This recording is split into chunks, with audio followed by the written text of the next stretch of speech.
This is Rex Hudler, and a happy 4th of July to you. We hope you're relaxing, having a great day with your family.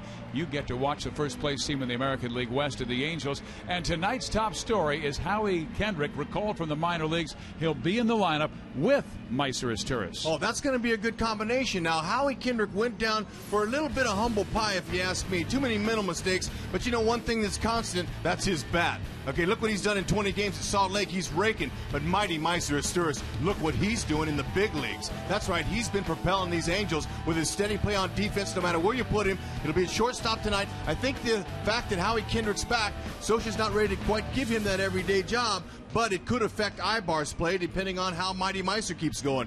They've both been good. We're hoping good things for all of them because they're in Angel Red.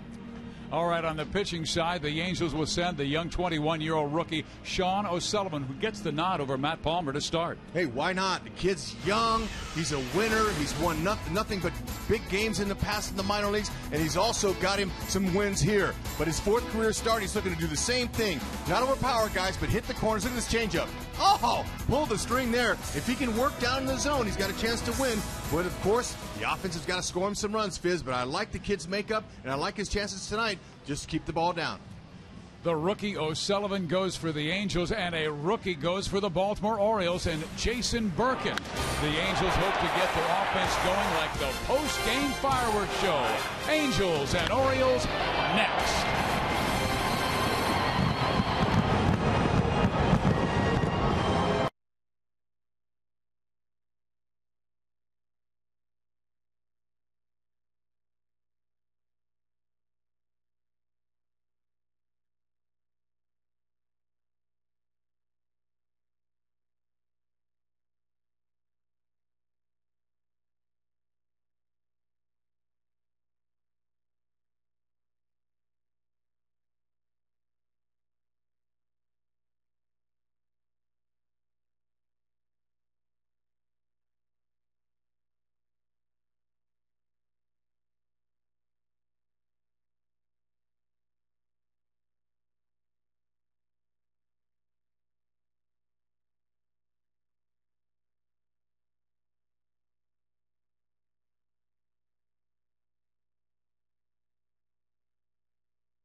Superstores of the Angels. By Carl's Jr., the teriyaki $6 burger with grilled pineapple, back at Carl's Jr. and by Aflac. We've got you under our wing. A sellout crowd is expected tonight at the Big A for the third game of this patriotic series between the Orioles and the Angels. And on this 4th of July, Major League Baseball is also teaming with 4 major nonprofit organizations to find a cure for the disease ALS, which destroys the nerve cells controlling muscles in the body. It's the disease that took Hall of Famer Lou Gehrig's life. All Major League players will wear a 4 ALS patch on their chest tonight. Number 4 was Lou Gehrig's number. The Angels come in tied with Texas for first in the American League West, taking on a Baltimore team that is last in the American League East. Roberts, Jones, Markakis, and Huff and Aubrey last night hit the 199th home run of his career, and that was the difference in the ball game. Scott, Wigginton, Mora, Zahn, and Robert Andino. On the mound for the Angels, making his 4th Major League start, Sean O'Sullivan, who started the year at Double-A, then because of all the Angels' injuries was moved to Triple-A, where he went 5-2 with a 6.02 ERA. He has pitched his best in the bigs. That's right. He's been using his pitches effectively. Now, these teams have never seen him before. Usually that's an advantage to the pitcher, but this guy, he's coming in labeled as a winner. And when you come up from the minor leagues and that tags on you, Scioscia is quick to recognize the fact that he's a bulldog. He's got good mound presence, but you got to have the pitches. Fastball's not overpowering. He might reach 90-91, but he's got a nice slider, curveball, changeup combination, and I think his fastball changeup combination might be the best one for him. Mike Scioscia said he's only 21 but carries himself like a veteran. And how about the defense behind him? I'll tell you, they're looking good out there on defense, especially Torrey Hunter. He's having another Gold Glove year. Juan Rivera and Abreu have complimented. Now we'll see Howie Kendrick back after his little hiatus in the minor leagues, along with Meister Asturis. Napoli getting the nod behind the dish for the Halos in this 4 game series. The third game, we'll see. And this guy, Howie Kendrick, he got here 20 minutes ago. His flight was delayed from Salt Lake City. He got in at 5:45. Talk about coming to the yard and seeing your name on the lineup. He didn't have time to stretch. We'll see how Howie does tonight. Let's just hope he stays healthy and gets a couple of hits, because he was hitting recently for Salt Lake, batting .346 upon his recall. Spent 20 games in the minor leagues. O'Sullivan to face Brian Roberts, who's been in a major slump, but this guy's too good a hitter not to break out of it soon. And he swings at the first pitch and pops it up left side. Juan Rivera. So Roberts now in a 3-for-32 slide. Yep, he'll take it. O'Sullivan says, all right, 1 pitch, 1 out. But I'm going to tell you, going back to Howie Kendrick, it's going to be, talk about his nerves being rattled. He's sitting in Salt Lake City. They delayed his flight. He's going, oh, no, I'm hoping I'm in the lineup tonight. But he's probably relieved to be out there now and to be here finally. But that's going to be a tough one for him, and he's thrilled, I'm sure, to be back in an Angel Big League uniform. Sean O'Sullivan now to face Adam Jones, who's 1 for 7 in the series.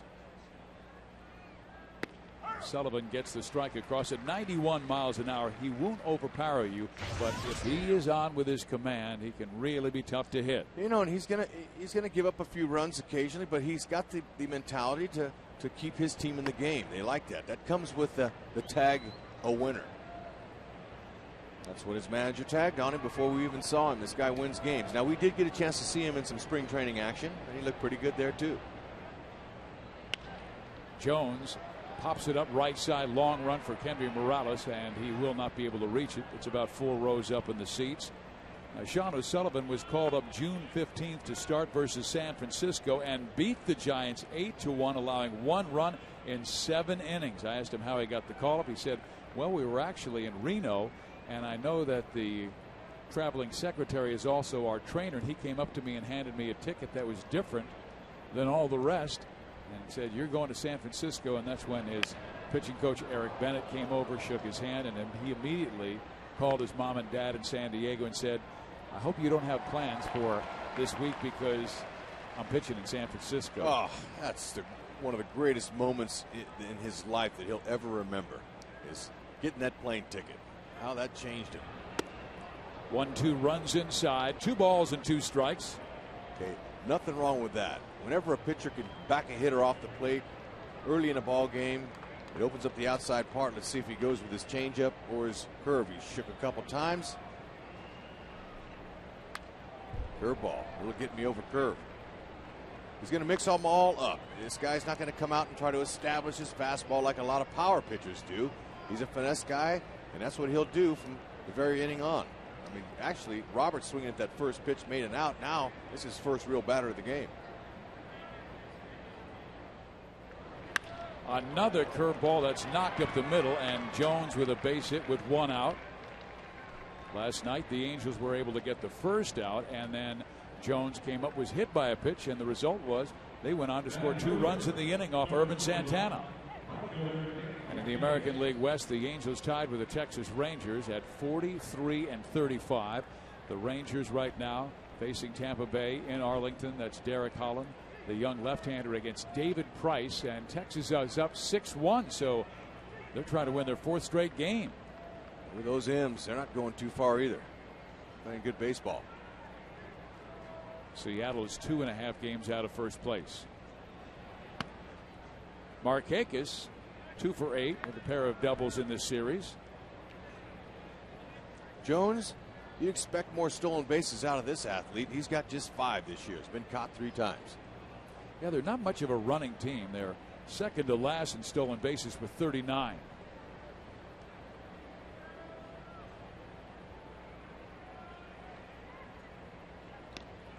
Last night, with Markakis up as the 3rd batter in that first inning, he hit a smash at Eric Ibar that would have ended the inning with a 6-4-3 double play, but the ball glanced off Ibar, only his 2nd error in the last 44 games, and Baltimore would later score 2 runs on the Luke Scott double.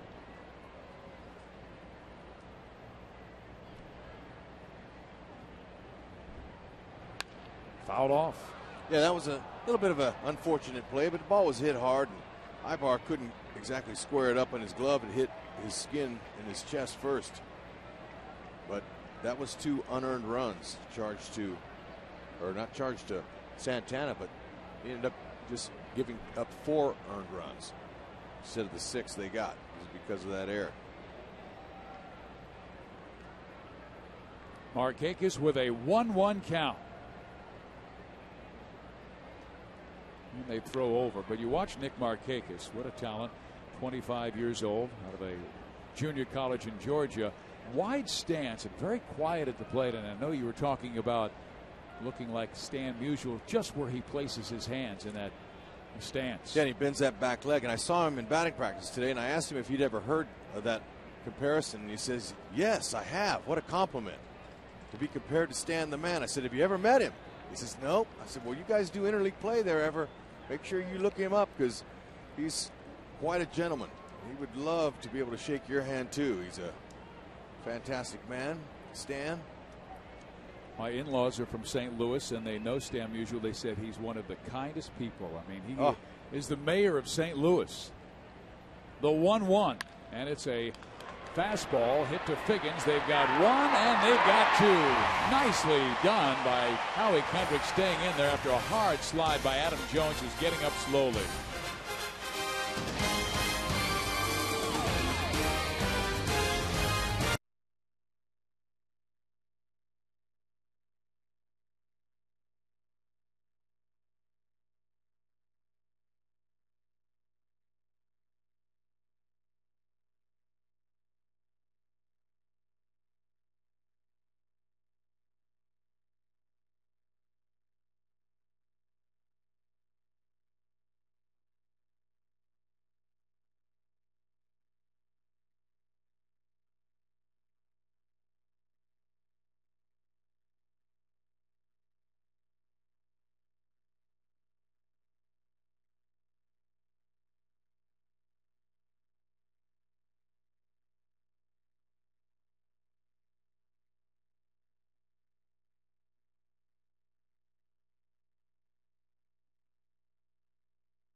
AM, PM.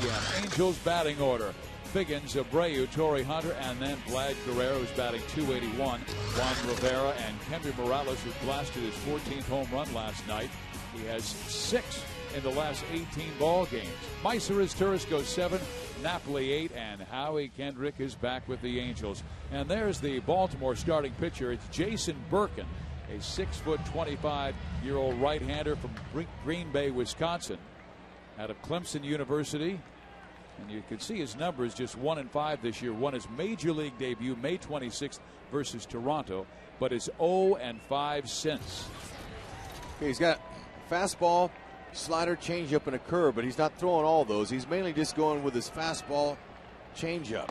He's got a very good changeup, but he's not real proud of his curveball so far. As Jim Palmer was sharing with me, he's just a young kid.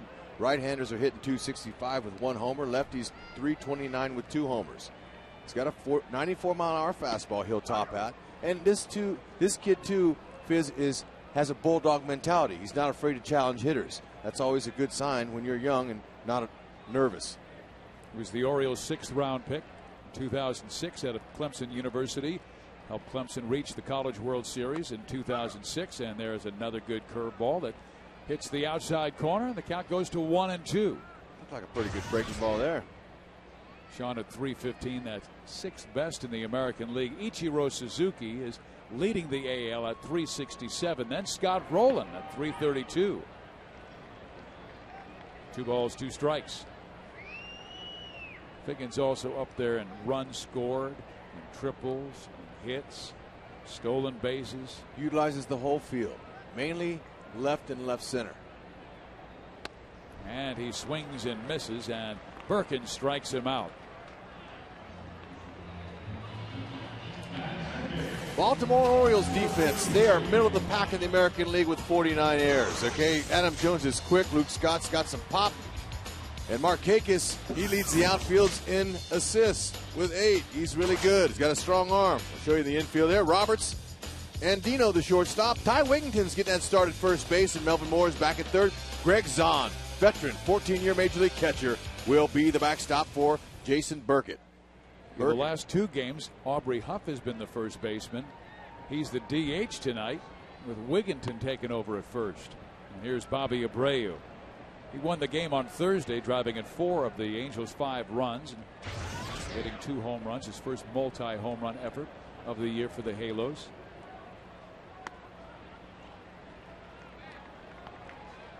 Two balls and no strikes. And Birkin was a command pitcher last year at Double-A in the Eastern League with 38 walks and 125 strikeouts. In the bigs this year, not as strong a ratio.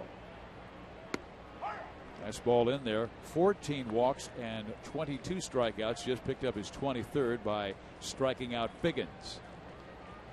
Abreu, he wasn't interested in swinging 2-0. He wanted to see what he had. 3-1. Plenty of time in the game. He loves hitting that second spot in the order, too. He told me that when Figgy's out there, it's even better. He gets more fastballs. But you're hitting in the first inning, you always love that. That's a strike, and the count is full 3-2. A fastball right at the knees.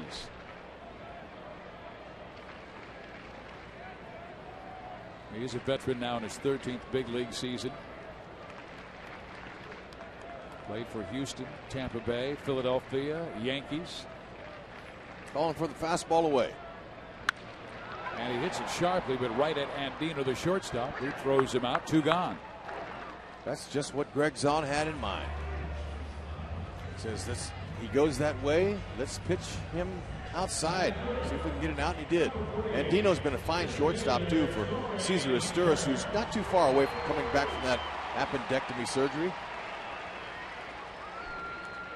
There's Cesar, Meiser's brother.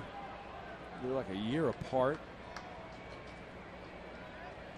Torrey Hunter, the batter. He's been in a little bit of a slide. Just 6 hits in his last 28 at bats, and they cooled him off in this series. Only 1 base hit, a single on Thursday.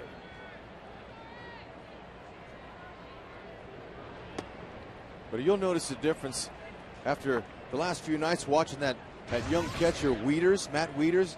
watches on. He sits there. He's not a lot of movement. Of course, he's not as big, but he gives that target early. See that target sitting right down there? That's important for guys. Hunter comes through with a 2-out base hit.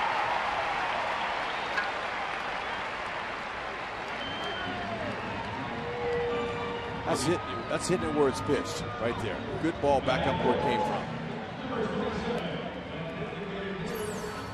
We'll see him. Not trying to do too much. You know, that wasn't his big power swing, but that's just his, okay, I'll get you. I'll get on the board here, then we'll look for the power later. Never faced him before. Either of the Angels. The Angels still waiting for the power from Vlad Guerrero. He has 2 home runs. He had a 28-game, 2-month stretch where he did not hit a home run. And the longest he had ever gone in his career prior to that was 30. And this is your cleanup guy, and the Angels need more than 2 home runs and 14 RBIs from that number 4 spot. They sure do. They know it's going to happen. They got to stay positive with him. And he, in turn, stay positive with himself. It's interesting. He had that big game with a home run and a double. First home run in 28 games. And it was the final game before the Angels had to enter interleague play at National League site. So Vladdy had to set down right when he was getting his rhythm.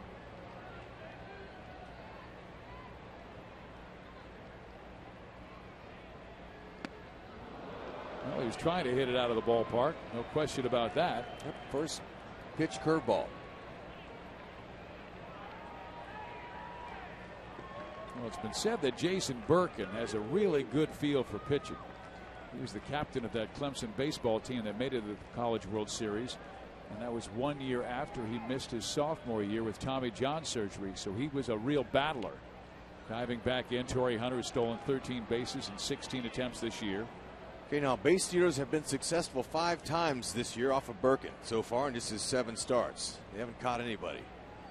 But he's got a good move. He's got a good quick move over there to first base. We've seen it here with Torrey over there.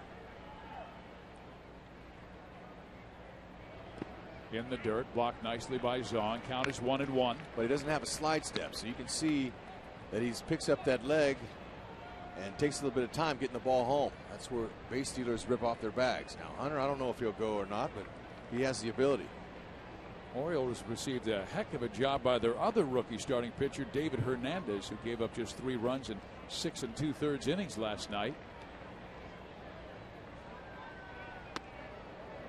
2-1. We've seen Torrey Hunter at times last year and a couple times this year take off like a split second or two before the pitcher even winds up and goes home. But and this is the kind of guy he can do that on. He's going to have to vary his times a little bit and kind of mix it up with Torrey because he'll time him. He's a veteran guy and he's a smart base runner. Vlad hits it back up the middle. Andino spins and fires. Heck of a play by Robert Andino, who winds up in right field. Nice range.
congratulate him.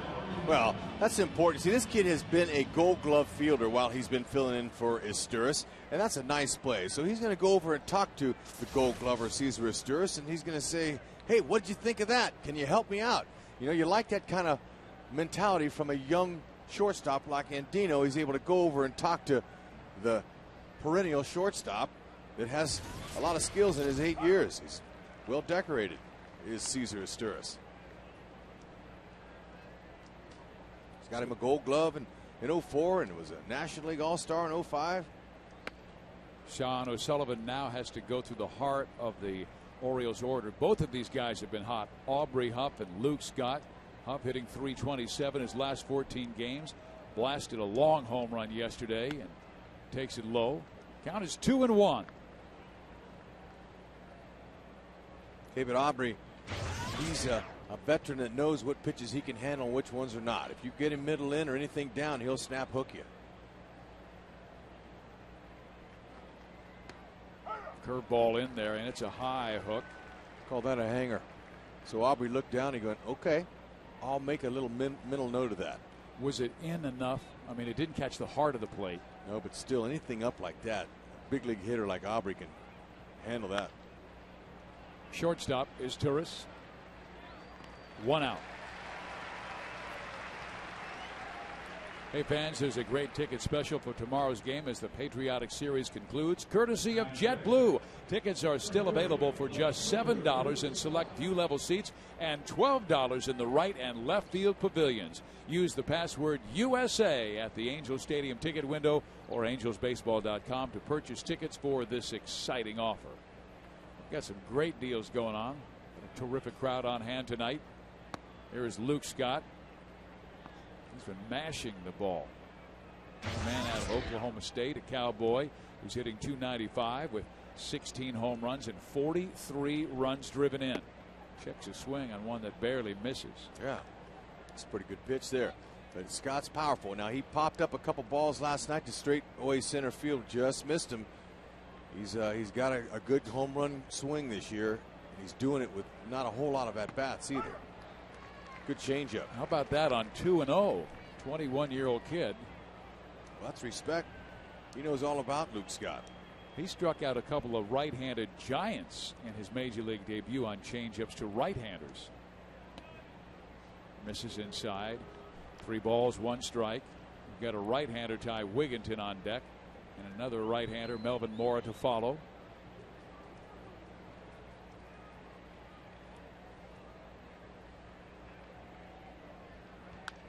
Fouled back, and that was a fastball a little bit up above the belt. In this series, the Angels won 5-2 on Thursday. John Lackey and Bobby Abreu were the stars, and then lost last night 6-4 as Irvin Santana came back from the DL and gave up 6 runs in 5 innings. The Orioles offense was mashing. They were not retired in order until the 9th inning. Sent foul.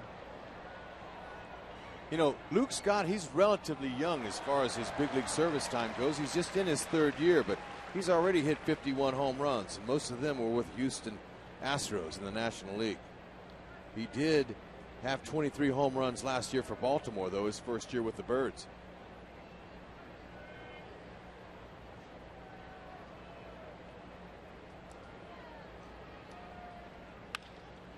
And he knocks that one into right field for a base hit. 2nd straight inning, a 1-out single. You know, this particular time of night, starting in an hour sooner, the sun's not going to affect anybody but Bobby Abreu in right field. We'll be able to see him on line shots that come right at him. He'll have to do his best to put his glove up there and protect it, but everybody else is okay.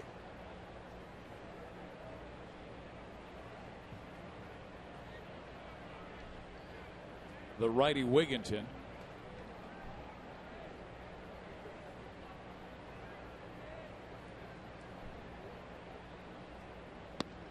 Angels defense is straight up for Wigginton on the infield. A slight pull in the outfield by Hunter in center field and Rivera in left.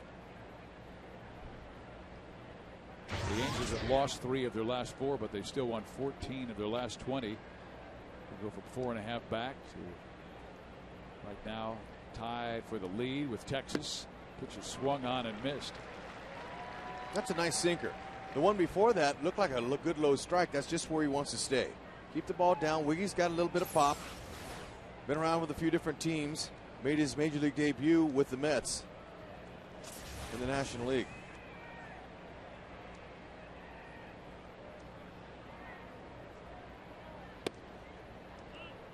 Falling behind the last two batters, fell behind Luke Scott 3-1. He's now falling behind Ty Wigginton. 2 balls, 1 strike. We're in the second inning, no score. Angels and Orioles, game 3 of this 4-game series.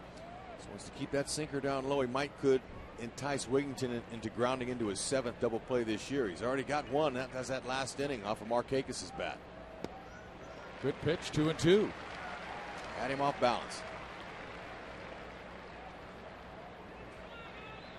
O'Sullivan was the top pitcher in the Angels farm system with 16 wins last year. And the 16 wins led the Cal League. 3rd in innings pitched with 158. Made the Cal League postseason all-star team. Now trying to do it in the big leagues, and he has a 2-2 count to Ty Wigginton. A swing and a foul back.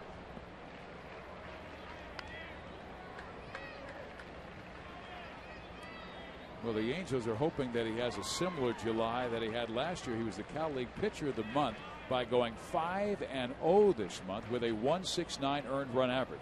Big, strong guy at 6'2", 235 out of Valhalla High School in San Diego. The pitch, swing and a ground ball foul. He was telling me that his dad's so responsible in his success. His dad was one of those guys that loved the game, but Sean said, I fell in love with it first. He said he may look like a football player, but he played Pop Warner only 1 year and said, Dad, that's it. I'm going to commit my time to baseball. And he said, okay, if that's the case, there'll be some times where you don't want to practice, but you have to. The 2-2. Curveball struck down to Sean Figgins. Long throw, got him. And there's 2 out. Nice play by Figgy, showing off that strong arm again. He loves to do that. He likes to just get it over there as quickly as he can. He has great fundamentals. He gets on top of the ball. Watch him set his feet. You got to do that.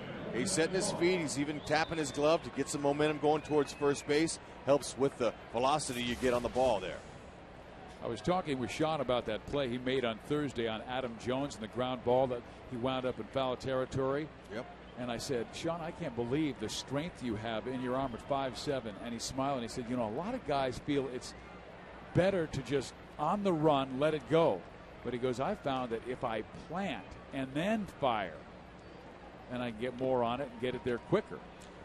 Yeah, it's not advisable on the left side of the diamond unless you have to throw off balance, because you don't control the throw as well.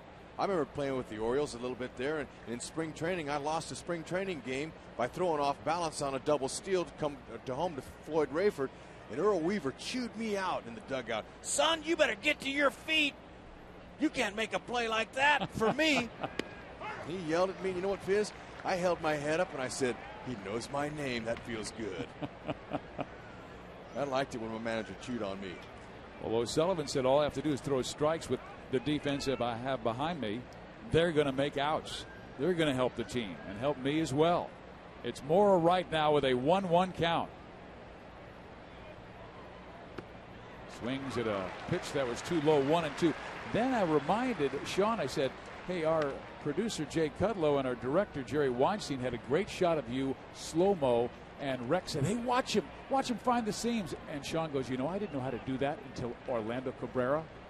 And he goes, now I'm looking for the seams every single time. Yeah, there you go. It helps keep it straighter. But when you have his fundamentals, though, you know, with his good foot feet and quick feet and all that, great arm slot, you see what you're getting. One of the best third basemen in baseball. 1-2 outside.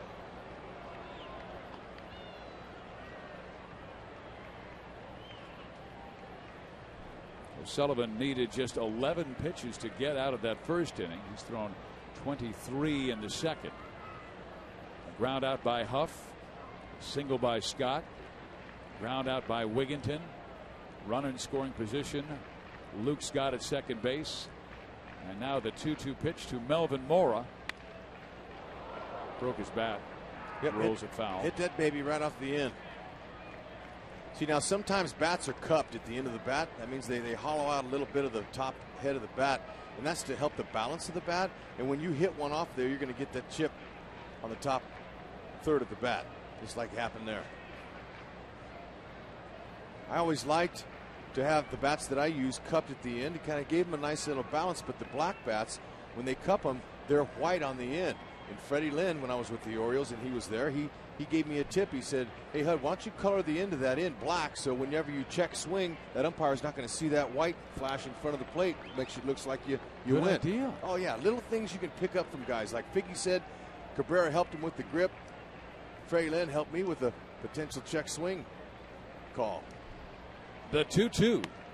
In there, strike three called. O'Sullivan with a big strikeout to end the second.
From Angel Stadium of Anaheim, hoping that halo is lit tonight, meaning the Angels won the ball game. We've got a great crowd inside as well.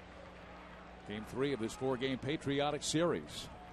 We had a beautiful rendition of the national anthem sung by Michael Johns, who was a contestant on the most recent season of American Idol. And then while he was singing, a huge C-17 Globemaster 3 flew over. It was awesome. What a big airplane. It sure is. They put on the afterburners when it got over the stadium, and it got loud in here. Juan Rivera having a terrific year. His 27 RBI since the beginning of June, the most in the American League. I love the fact that Major League Baseball is getting behind ALS to raise awareness for that, as you see on their patches on their chest and their helmets. That's a wonderful thing. ALS, it's a crisis, and Juan's got to go. Man, he's not happy about that. That was a quick at bat for him. Let's show a Howard's replay for you. Okay, this kid, we talk about how he likes to challenge hitters, and he goes right after one of the best Angel hitters, Juan Rivera, perfectly placed. Right on the outside part and down, just where he wants to stay.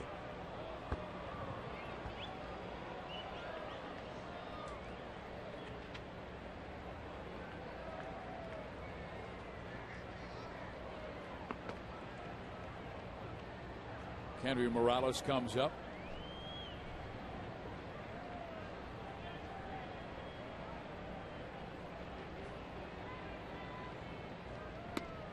Strike one. And this is the 70th anniversary of Hall of Famer Lou Gehrig's great speech. And he was the gentleman who left the New York Yankees because he was diagnosed with ALS and would die 2 years later. Gave the speech in 1939. Breaking ball in there. Yeah, he was just a young 38. And you know, he was a private guy too. He wasn't real outspoken, didn't say a whole lot. So for him to give that speech in Yankee Stadium was truly one of the greatest historical speeches ever given in baseball. And it's unfortunate how he had to give that as he's dying, but today they are getting so much closer with the technology available. Base hit by Kendry Morales. Well, here's the speech from July 4th, 1939. Today, I consider myself the luckiest man on the face of the earth. He said, "I have been in ballparks for 17 years and have never received anything but kindness and encouragement from you fans." And he was in the middle of his famous 2,130-game consecutive playing streak when he began to feel weakness in his muscles. 8 games into the 1939 season on May 2nd at Old Tiger Stadium in Detroit, Gehrig decided he couldn't go and ended the streak. He never played again. No, and he said he's the luckiest man in the world because he got to play baseball. He loved baseball. And, you know, that's why he feels that way. But it's been labeled an incurable disease. But with the technology and expertise available, we now believe that we can solve this dreaded disease. And it's getting closer and closer. I want to commend Kurt Schilling, recently retired, and his wife Shonda doing so much work in their Philadelphia days for ALS. And people all around the country and the world trying to find some kind of cure. And my mother suffering from that same disease right now. And Annie Granny, if you're listening, Major League Baseball is going to bat for you and others that have ALS. So hang right in there, and it won't be much longer and we'll find a cure. Thank you, Major League Baseball. Every single player is wearing that patch on their chest. And they're also paying tribute to their servicemen who are representing the U.S. in the States and outside the U.S. by wearing these patriotic caps. As Torres takes a strike and the count moves to 2-1 strike to Meiser. He's really playing well. Had 3 more hits last night. 5 for 8 in the series. And how about that? Meiser's got a batting average over 300. Right, so you're not going to move him from the lineup. Now, Howie Kendrick, we all know he can hit. And Socha is not necessarily saying Howie's my starting second baseman. I think we might see Meiser play a little bit of short and second, and they'll sprinkle Howie in. Because Ibar and Asturias have been really good, especially in that month of June when Howie was out. The Angels were winning games. Socha knows that. But he doesn't feel like Howie's going to hurt him. When Howie's in the lineup, he's going to add a little bit of a good bat down in the bottom third of the order. That's what Socha's hoping for.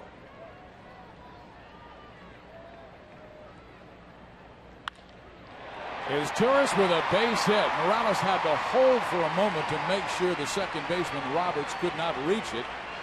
And when it sailed over his head, that's when Kendry took second base. So the Angels have 2 on with 1 out in the second. That's a rope right there. Now, Morales did the right thing because he wasn't sure if Roberts was going to get up. But how about that level swing? Asturias' swing is so level from both sides of the plate. That's why he's dangerous, because he's a contact hitter, a line drive hitting machine. That extends his hitting streak now to 8 games. The Angels are the second best team hitting with men in scoring position this year. Baltimore's number 1 at 299. The Angels are second best at 281. And yet the Hailers are just 3 for 16 in this series, winning 1, losing 1. Mike Napoli takes a strike. Napoli says, "I'll take one of those again, please." That's right in his wheelhouse. He's a good low ball hitter. I really like Paul Emmel. He's doing a good job. He lets you know immediately. Strike or ball. Paul Emmel behind home plate. Gary Darling first. Bill Hahn second. Bruce Streckman third. In the dirt, blocked nicely by Zahn. No advance.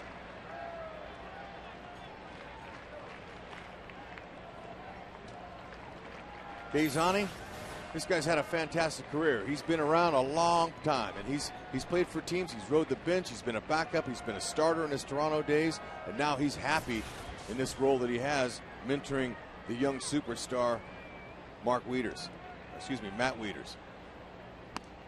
Napoli takes it upstairs, 2-1. And Zahn from Southern California, Glendale. And then you got the kid from Goose Creek, South Carolina, Matt Wieters, Baseball America's Minor League Player of the Year.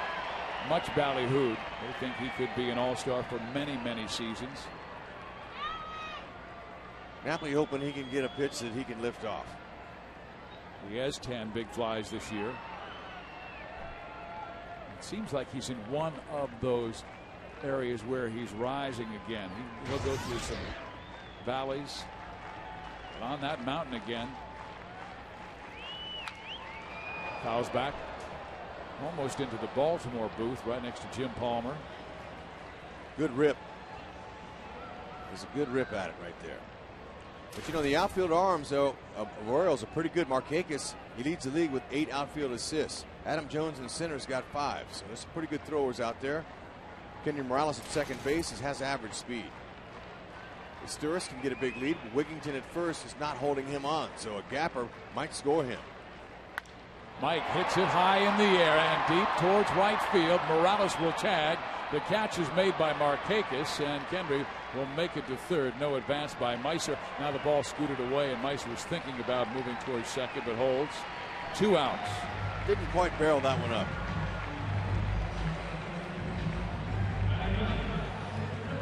All right, Howards is going to show us again this swing. He didn't quite get it, just in on him a tad. Or it might have been off the end of his bat, but he could tell you right there. See, hitters know immediately when they hit it, the vibration, how it felt, and he knew it was a caught ball. And we show the Howards replay right before Howard Kendrick, who's one of the stars of the Howards commercials, comes to the plate. He's back from the minor leagues. Howie Kendrick. He could make a big exclamation point by his landing today as he landed at 545 with a hit here. Fastball inside, ball 1. Kendrick, one thing I noticed, he was walking down in the minor leagues. 7 walks in his 20 games.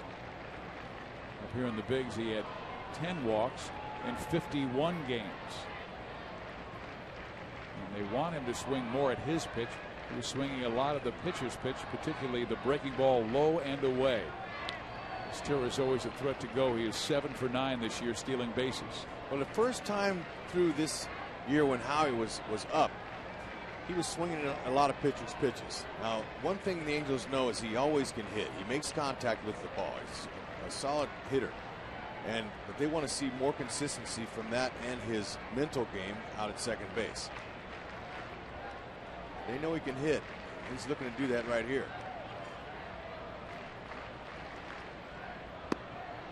Chases the breaking ball. 1 ball, 1 strike. Perkins looking to snap a personal 5-game losing streak in his 8th career start, facing Howie Kendrick. Got on a plane earlier today from Colorado Springs, delayed in Salt Lake. Finally got here, what, about a half hour before the ball game? No, 15 minutes. You're kidding. No. To that Union, says, put me in, coach. I'm ready to play today. Well, he's put himself in a pretty good hitter's count. Crowd of over 40,000 picks up.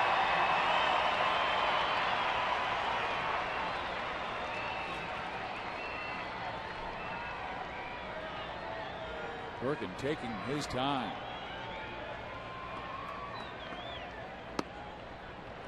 3-1. Perkins' last start against the Red Sox, you know, he gave up 8 hits in 5 innings. They kind of roughed him up some, but it's a patient team, you know, the Red Sox. But he hung in there.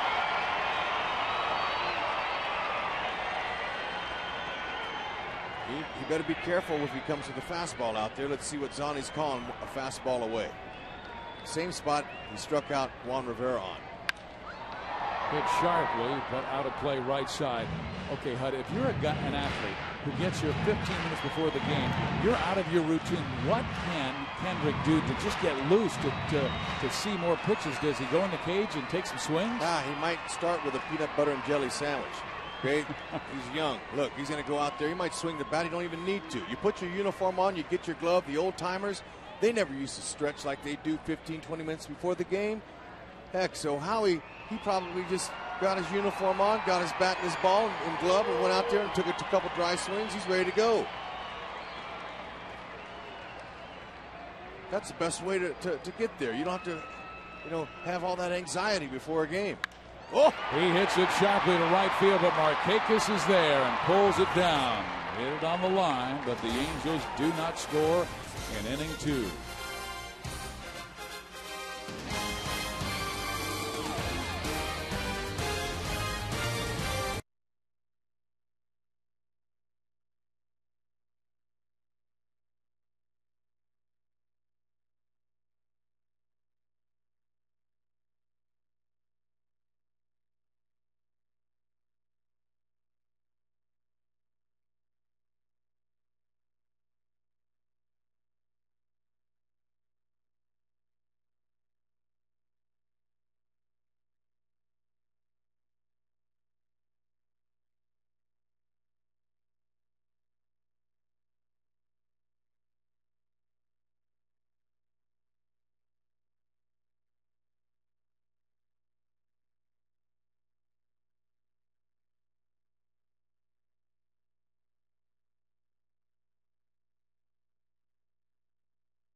By Jack in the Box. Right now, try the mini Buffalo Ranch chicken sandwiches. 3 mini home-style chicken fillets on toasted mini buns. That's the Angels team store. Those gentlemen saying, look at the gear we were able to get. Angels and Orioles looking for their first run. We head to the 3rd inning. Sean O'Sullivan back on the hill. He's allowed the Birds 2 hits. Birkin has allowed 3, but no runs. Sean has thrown 36 pitches. He will face hitters 8, 9, and 1. Zahn and Dino. Then back to the top of the order, and Brian Roberts. Ball 1.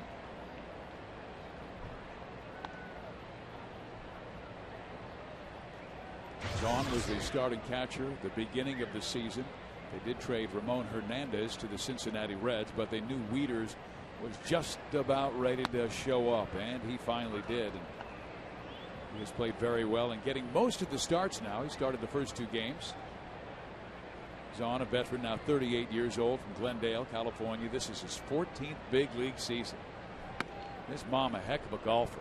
No question. I saw her in the elevator coming up, and she's in as good a shape as he is. 251 career hitter in those 14 years, and that's a lot of being a backup and being a regular. He had some regular stints. He's played, 133 games in 05 for the Blue Jays, 110 the next year. I mean, he's a very valuable catcher. Rips that one down the line. That's a fair ball into the corner. First time that Baltimore has had the leadoff man on. Abreu's throw is a bit wide, and Zahn walks into second base. Zahn, when he hit that, he goes, that's a double for sure. Then he hit first base. He looked up and saw Abreu. He hesitated just a little bit to say, uh-oh, he might get me. But then he kept going. And the throw was wide. Now watch it. Now, you know right away when you got a double and extra bases. Abreu gets to the ball pretty good. He would have made it a close play had his throw been accurate. See, he kind of hesitated there just a tad. But they'll take that leadoff double. Well, here is Robert Andino, the shortstop, batting 9th. A lot of times you'll ask this guy to sacrifice, but I look down and Andino does not have a sacrifice hit this year. They'll trust him to be able to move the ball over to the right side. Little things you do make your manager happy. You can do it besides sacrifice bunt. He could, though. Figgins is playing in.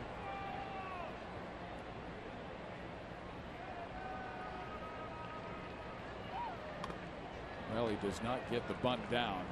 It was a bit high and in. It's a breaking ball, though. Those pitches are a little bit easier because they're slower.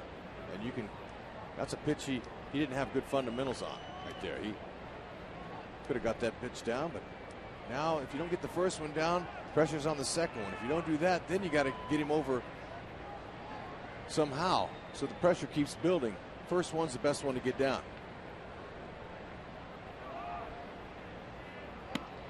In there. 0-2, so Andino, they likely will take off the bunt here. Perfect spot here. Napoli says, all right, let's give him a hard one. Those are tough to bunt down there. But if you're up there bunting all the way, you know that's a good pitch to bunt. All of them are. You can get the job done. But now he's got 2 strikes on him. We'll see if he can. O'Sullivan wants to punch out here. He goes with the hook. It's a ground ball struck to his Turris. His throw is not in time. Andino safe at first base and safe at third is on. Well, and Mike Scioscia can't believe the call. He can run, that's for sure, but on a high chopper like that and it bounced twice. Turris had to really be quick with that ball. No argument by Scioscia. But credit Andino's speed for that. Zahn, he broke automatically to third. He knew he could make that. Ooh, he's out. Yeah, I thought he was out. That left foot was not in the bag yet when the ball was in the glove of Canby Morales. Instead of 1 out and a runner at third base, first and third, nobody out.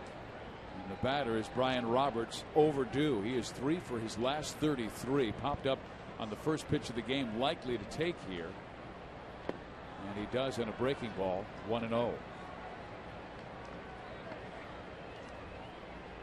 Roberts, their second baseman for several years and the starting second baseman for Team USA in the World Baseball Classic. He had 7 hits and 16 at bats in that classic. Not so good in July. Well, be tough to double up. He's just grounded into 3 double plays. So O'Sullivan, he's in a little bit of a jam here with nobody out. Andino's speed got him the base hit.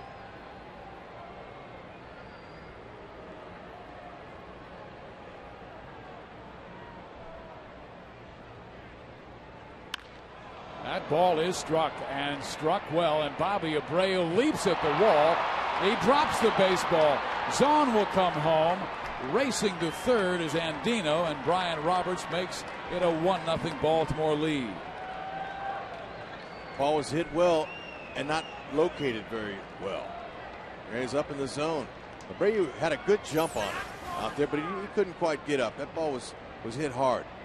But fortunately, they would have scored more, but the ball stayed. Abreu trapped it with his body, so the ball stayed right down below his feet, so they didn't have to run 10 or 15 feet and catch the carom off the wall. So they were fortunate in that respect, where kept it in front of him. Baltimore with an opportunity for a big inning here in the third. First 3 Orioles have reached. Double by Zahn, single by Andino, now a double by Roberts. Second and third, nobody out. And the batter is Adam Jones, who lined a single up the middle his first time up.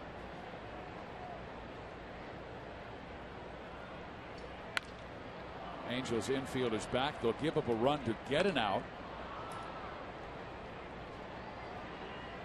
In Arlington, Texas, the Rangers with a 9-4 lead in the top of the 6th inning.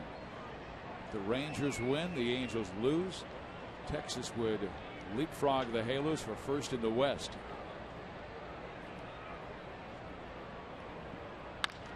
Up the middle as Turris gets there and cannot make the throw, so 2 infield hits have resulted in 2 runs. But the fact that he left his feet, kept it, and gloved it, saved another run on that hit. Mike Butcher's going to come out now and see if he can somehow find a way to stop the bleeding. Turris, he has good range. He's able to lay out and just smother that ball. That's what you want. Just keep it in front all you can. You can't control where it's hit, but nice play.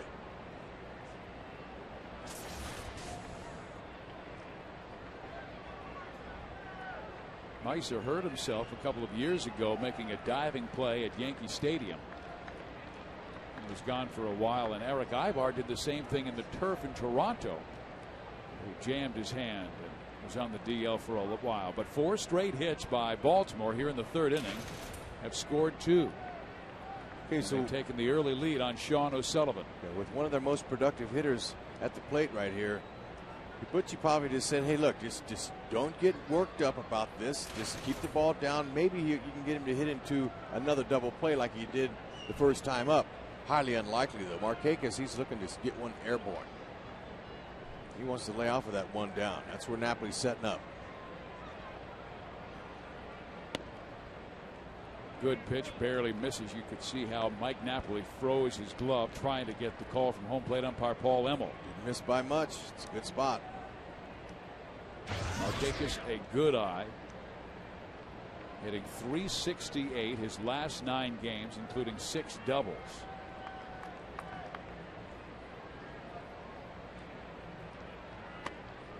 Outside now, he's working against himself by falling behind these Baltimore hitters. Yeah, and when I say one of the most productive hitters, I say that because he's hitting .341 with runners in scoring position. Pretty good average.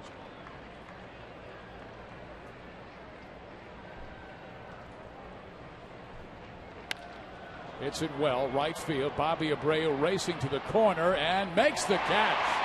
Tagging at third and coming home is Brian Roberts to make it 3-0 Baltimore. Orioles are putting together an inning here with a couple of C&I base hits and a nice leadoff double by Zahn. Zahn scored, Andino scored, and now Roberts on the sacrifice fly. Abreu pursues the ball down towards the line, makes the catch first. That's the big thing. O'Sullivan fortunate that wasn't a 3-run homer. He is, and I thought a really wise play and a quick play by Bobby Abreu to get that ball to second base because Adam Jones was thinking about going back and tagging up. Here's the pitch down low. Aubrey Huff. He wants Aubrey to roll over on a ball here. Get out of this inning. Aubrey with 199 career home runs. Belted his 199th last night.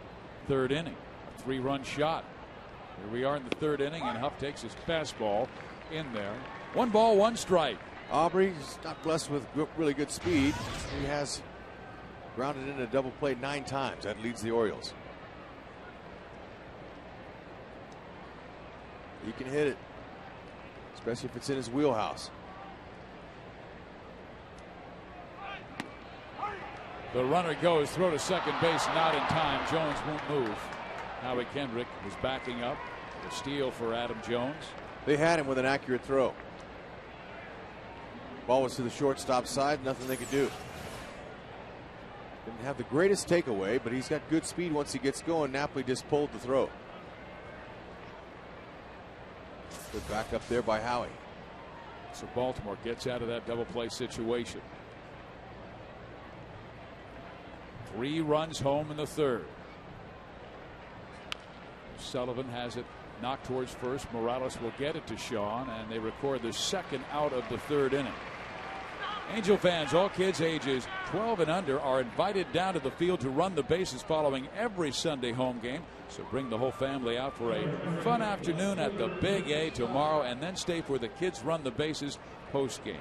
Tickets for this game are still available for $7 in select view level seating areas or $12 in the right and left field pavilions when using the password USA at angelsbaseball.com or the Angels Stadium ticket window. Angels will have to come from behind again if they want to. They just could not make it all the way last night. They showed some ability there. They got some late runs, but couldn't get them, and the Orioles are on the attack again.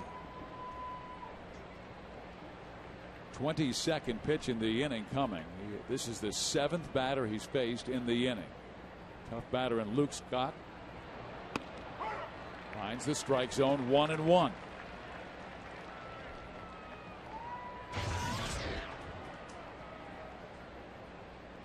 Two doubles, 2 infield hits, a sacrifice fly.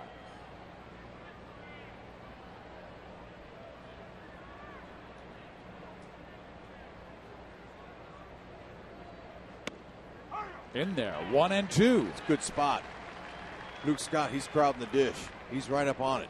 He wants to pull something. He's got straightaway power and pull power. He can go opposite field, but he'd rather yank one. Jones a third. 3-run homes and 3 runs home in the 3rd inning.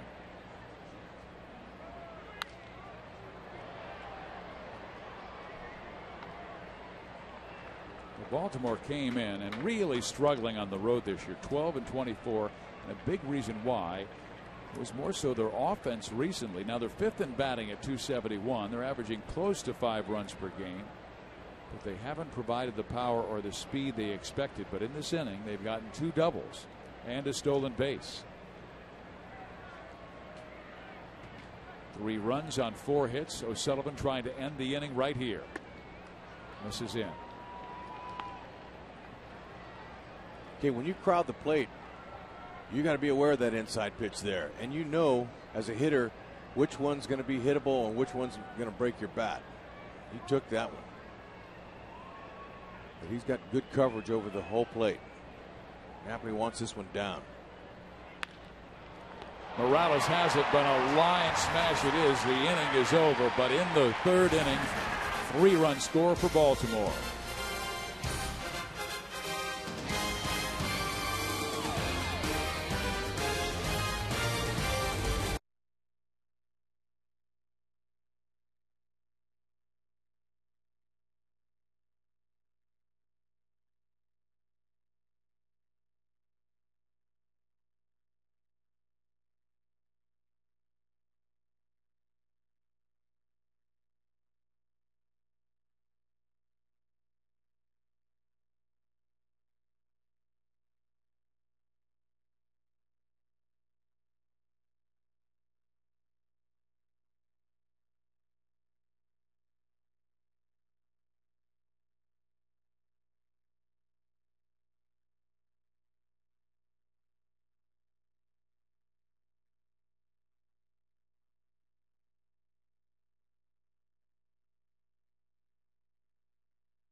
A lot of patriotic Halo fans here tonight for the 4th of July Patriotic Series. Baltimore and the Angels.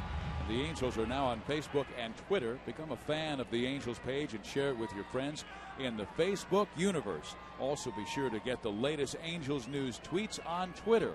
All this and more can be found at angelsbaseball.com/connect.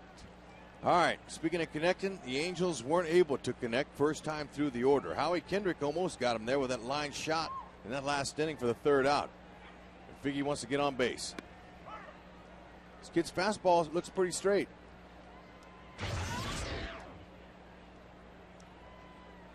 The Angels have 3 singles off Jason Birkin.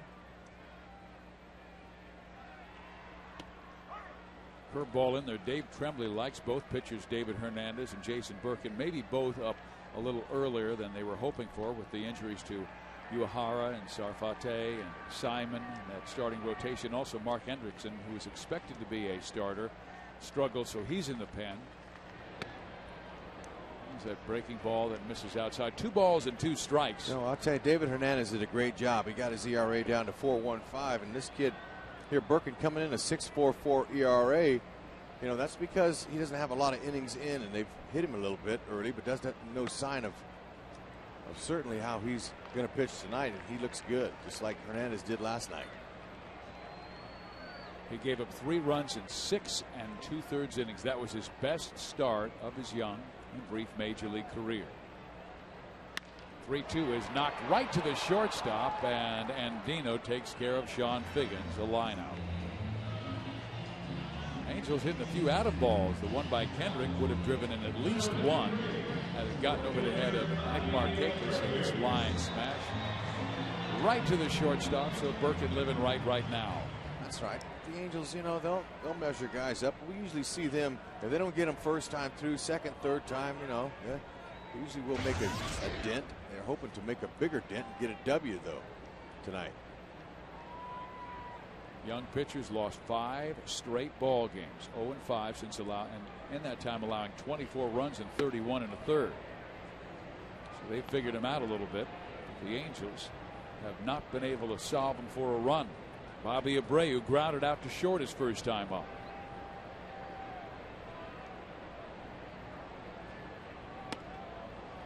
Two and 0.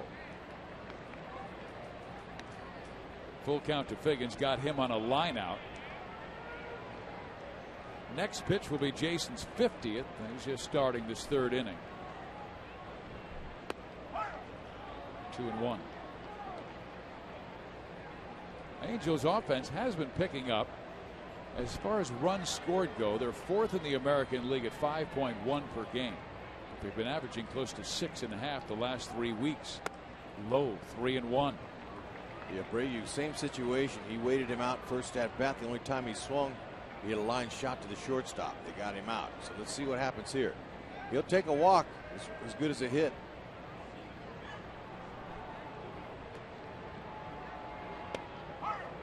Another strike, another full count. So here's a hitter that's not afraid to hit with 2 strikes, obviously. He's going to tax the pitcher's pitch count. He's going to do all he can to work that baby. He's got an over 400 on-base percentage in his career. He knows what he's doing. You see here, he didn't want to get called out looking.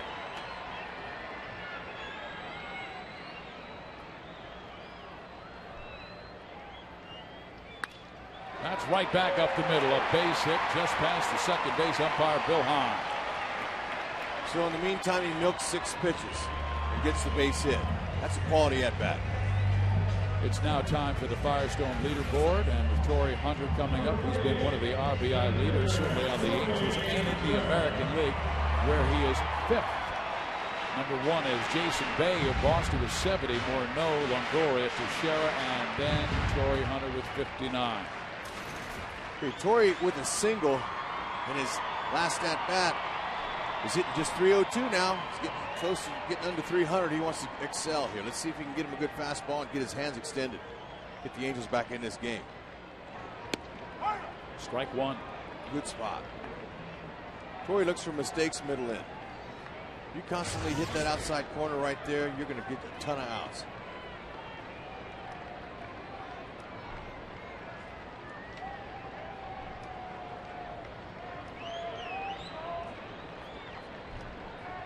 Abreu with 17 stolen bases.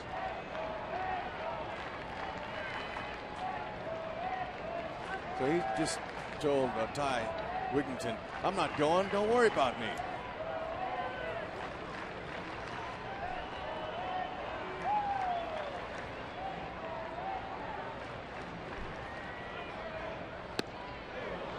Now Torrey's in the hole, 0-2. More options for Dave Tremblay if he wants to pitch out to keep Abreu close at first base.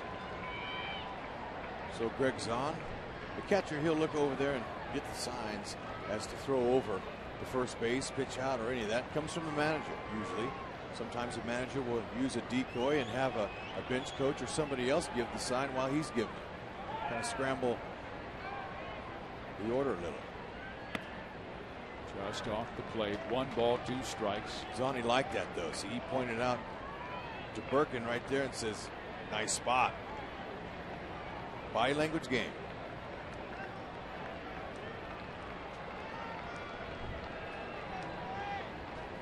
Went fastball, breaking ball early. They're trying to hook him here. In the dirt, a great block by Zahn. Abreu cannot advance from first base. Angels lead the season series with Baltimore. They swept the Braves in Baltimore. They split the first 2 games here in Anaheim. And they have claimed the last 5 season series. Zahn trying to come up with the right choice, location and pitch. They want to throw over. It's a pitch out maybe. There you go. They're going to keep him close. Now Zahn, all 5'10" of him, 170 pounds. Nothing the size of the young guy, Matt Wieters. But still, Zahn is tough. He likes to block the plate. He does all the little things right. Going for an outside fastball, just like the first pitch they threw him in this at-bat. Hunter with a fly ball struck to right field. Markakis at the warning track to pull it down. Abreu halfway. He'll go back to first. 2 outs. Couldn't quite barrel it, but that's a nice stroke. So you try to pull that, you hit it on the ground, possibly a double play, but he went with it.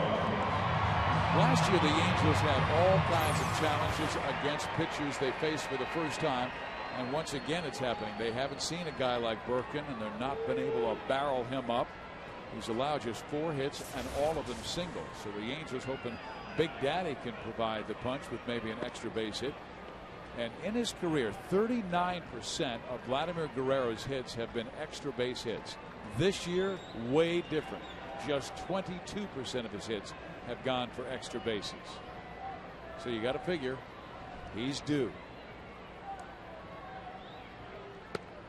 Chases a bad ball, a breaking ball away from him. He has averaged 300 with 25 home runs, 11 straight seasons. The only man to match him, Lou Gehrig, who we are honoring today, passed away in 1941 from ALS. Pretty consistent, but they need him now. So they work him away again, and again soft to Vlad. And like I said, it's just going to take a home run or two to kind of get Vladdy's eye back and get that confidence swing going. But you know, he being a career .323 hitter, he gets a lot of singles. He's going to get those.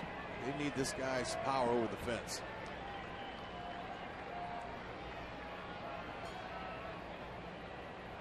Vladdy missed 35 games because of a tear in his chest muscle, and I don't think he's 100%. Well, you know, they are letting him throw now, and he has been playing catch and stuff, but something could be wrong with him.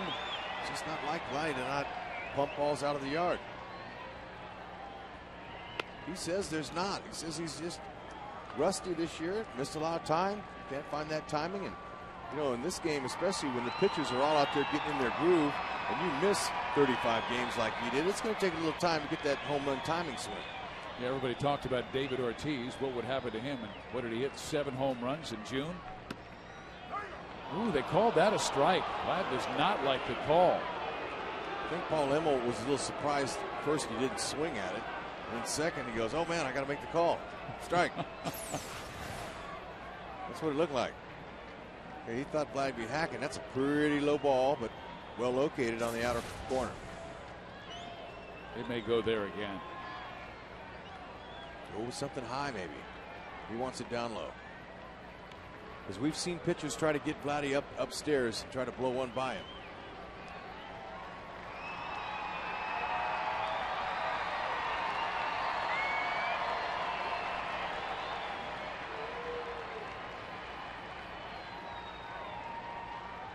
Rookie Jason Birkin against one of the great sluggers in our era, Vladimir Guerrero. The 2-2 pitch. He chased a bad ball and strikes out. So in the inning, the Angels with no runs, 1 hit. They leave a man at the end of 3. 3-0 Baltimore.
Pip at first base for the Yankees in 1925. Who replaced Gehrig in 1939? We will give you the answer later in the ball game. Wally Pip, he was that guy who was the first baseman and then had a headache. So he said, you know what, I better take the day off. Oh, come and on. Gehrig played 2,130 consecutive games. Ooh. Pip never saw first base again. And Wally Pip, he's almost as famous as Gehrig, because now whenever anybody takes a guy's job, they say, you got Wally pipped. Like in bowling, whenever you miss a strike or an easy roll, you got Munson. It's from the movie. That's right. Thought you were talking about our official score here for a minute. Sorry. It's Sean O'Sullivan. We're in the start of the fourth inning, and here's the 1-1 pitch. It's a fastball in there. O'Sullivan was trailing 2-0 in his last game against the Texas Rangers after giving up back-to-back home runs to David Murphy and Marlon Byrd, and he settled down after that, and he needs to here. There's a fly ball struck to right center field. Bobby Abreu under it and makes the catch for out number 1. Hey fans, there's a great ticket special for the July 6th through the 8th games as the Angels host division rival Texas, courtesy of ESPN Zone and Downtown Disney. Tickets are now available for just $7 in select view level seats and $12 in the right and left field pavilions. Use the password RIVALS at the Angels Stadium ticket window or angelsbaseball.com to purchase your tickets today. Hey fans, you know, Angels, they'd like a little support, even though they're getting great support here.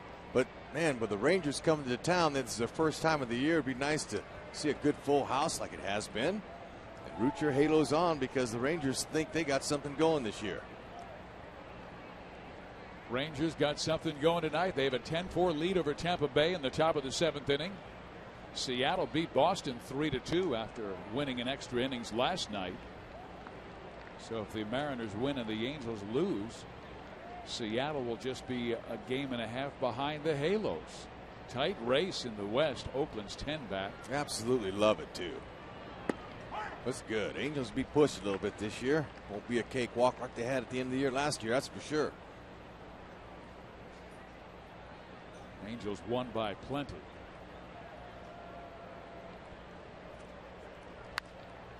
Out of play, and the count moves to 2 balls and 2 strikes. Sean O'Sullivan against Melvin Mora. Mora struck out looking his last time up, as O'Sullivan really surprised him with a pitch.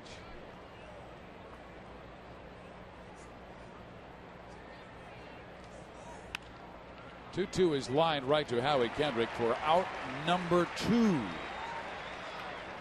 And it's time for the U.S. Marine Corps leaders of the game. 1962, in the Angels' second year of existence, they were in first place in the 10-team American League on July 4th. They finished 3rd with an 86-76 record. They were up over the Yankees, the Red Sox of that era, Tigers. Here's the pitch, and the Minnesota Twins were becoming a pretty good team. That was a team that would play in 1965 against the Dodgers for the World Championship. But the Angels in 62 with a pretty good pitching staff. Sean O'Sullivan gets a strike across to Greg Zahn. He started the trouble for O'Sullivan in the 3rd inning, lining a double down the right field line, and he cracks one here towards right field, right at Bobby Abreu, and that is the final out of the 4th inning.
Aflac Trivia Time, question and answer. Lou Gehrig replaced Wally Pipp at first base for the Yankees in 1925.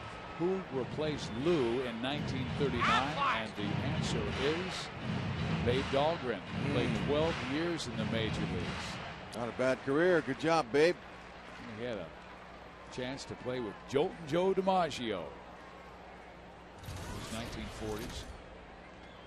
3-0 Baltimore has the lead. All three Birds runs came in the third inning, excuse me. Juan Rivera will lead it off. Will be followed by Kendry Morales, and then Meiser is Turris.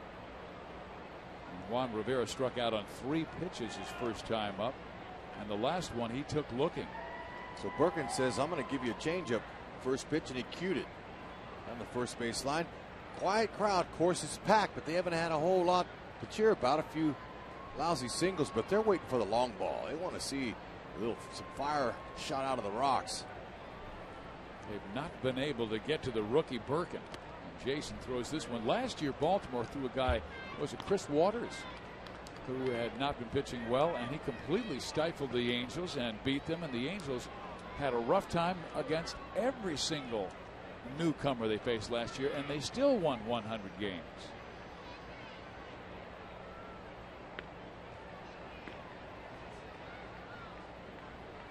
Birkin's 1-1 on the way, and he barely misses on the outside with a fastball. 1 ball, 1 strike. I wonder if Birkin is a fan of the NFL Packers. He was born in Green Bay, Wisconsin. Moved around and went to Clemson University. 2-1. Okay, the key for him is he's been getting ahead of guys, and he's making the hitters hit his pitch. If he falls behind like this one here and he wants to throw a strike, you better be careful. And what's good is Scioscia has another strong left-handed bat right behind Juan Rivera. Misses, ball 4, and that's the first time the Angels have had their leadoff man in the game. Birkin's a little upset with himself after he got the first pitch across for strike 1. Morato's up, and he lined a single to right field his first time up. That was the first time the Angels have had 2 runners on in an inning. And there were 2 outs. Mike Napoli then fly it out to deep right field, and Howie Kendrick lined out to right as well to end the second inning. Okay, he connected for his 14th home run last night, but he's got 5 home runs in his last 11 home games. Let's see if he can entertain the crowd here. I was watching him in batting practice today, and Kendry got a hold of one where everybody stopped to see where it would go, and it wound up in Barry Bonds territory during the 2002 World Series. I mean, he launched it. In one of the Budweiser exits. Almost to the exit. Well, that's not quite in Barry's land. But it was almost to it. Well, that's okay. It's like a row short. I'd like to see him do it in the game. Even in BP with the 60-mile-an-hour pitch, that takes a lot because you got to supply most of the power. But when Bonds hit that ball off of Percy in the World Series, Percy's throwing about 95. The ball was launched up there, way halfway up, almost out of the yard.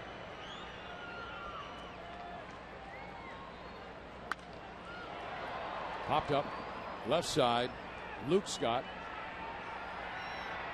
1 out. Okay, you try to pull an outside pitch, you pop it up. That's what happened.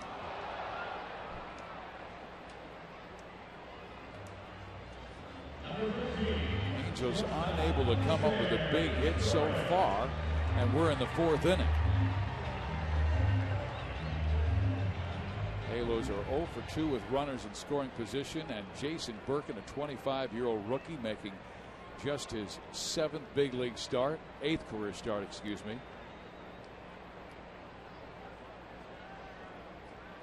Is Turris, ball 1.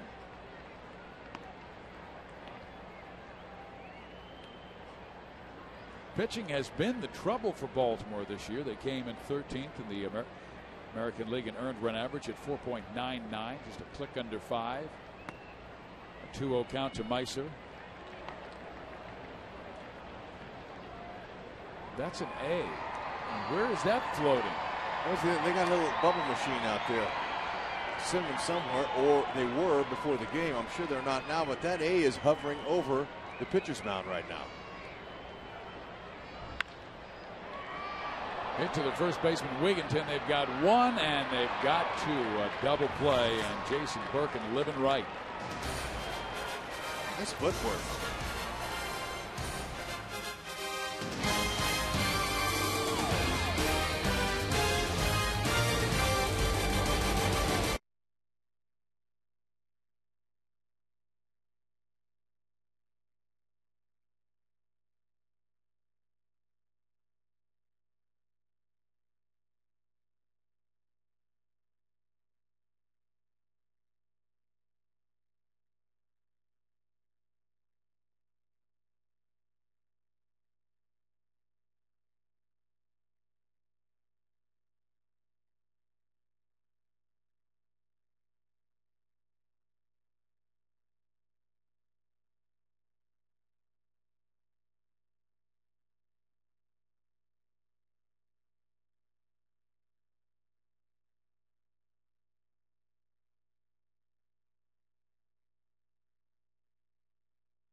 Baltimore has a 3-0 lead over the Angels. Steve Physiok along with Rex Hubber, and Rex has both of our ties on, but these are gifts for you, sir. That's right. Dr. Harry Paritsky from New York City gave me this tie. He's watching in New York. It's a flag tie. But Jackie Autry, she came by, and I saw her tie, and I go, wow, Jackie, is that the Cowboys by chance? She says, yes, it is. I said, could I have it? She goes, well, no, I'll let you wear it. So it's beautiful. This is the Cowboys tie, and I'm thrilled to have it around my neck. But you know, she said she'd be back in the 8th inning to get it. There you go. I said, Jackie, come on. You just wanted to borrow it now. But you know, Jackie was a real American hero, not only as a movie star and in the radio business in his day, but what a patriot. There's a ground ball to Sean Figgins, who throws him out. One down in the 5th inning. Robert Andino is out. Sean O'Sullivan has thrown 75 pitches. 50 have been in that strike zone. 25 have missed. As strong as he has been going in his first 3 starts, Mark Saxon of the Orange County Register was calling him Sean O'Savior. And he pitched very well, getting 2 wins. And the Angels winning all 3 of those games. They must come back tonight as they trail 3-0. Bird scored 3 times on 4 hits in the 3rd, 2 infield hits, and this guy had a big double to knock in 1. Fastball misses, 2 balls, no strikes.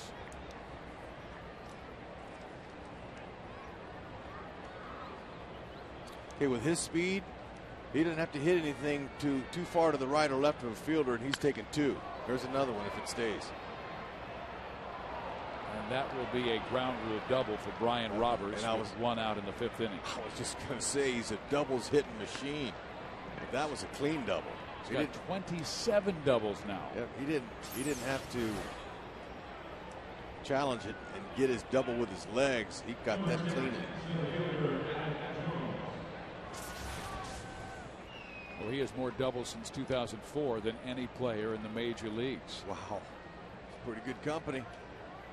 He just leapfrogged Marlon Byrd with that 27th double. Marlon of Texas has 26 unless he got one tonight.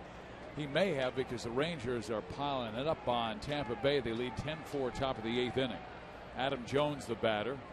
He's 2 for 2 and he takes upstairs. Jones, a line single to center field his first time up, reached on an infield hit his last time, and then stole second base. I tell you, Baltimore, they're kind of a little bit fortunate, and the Angels are unfortunate.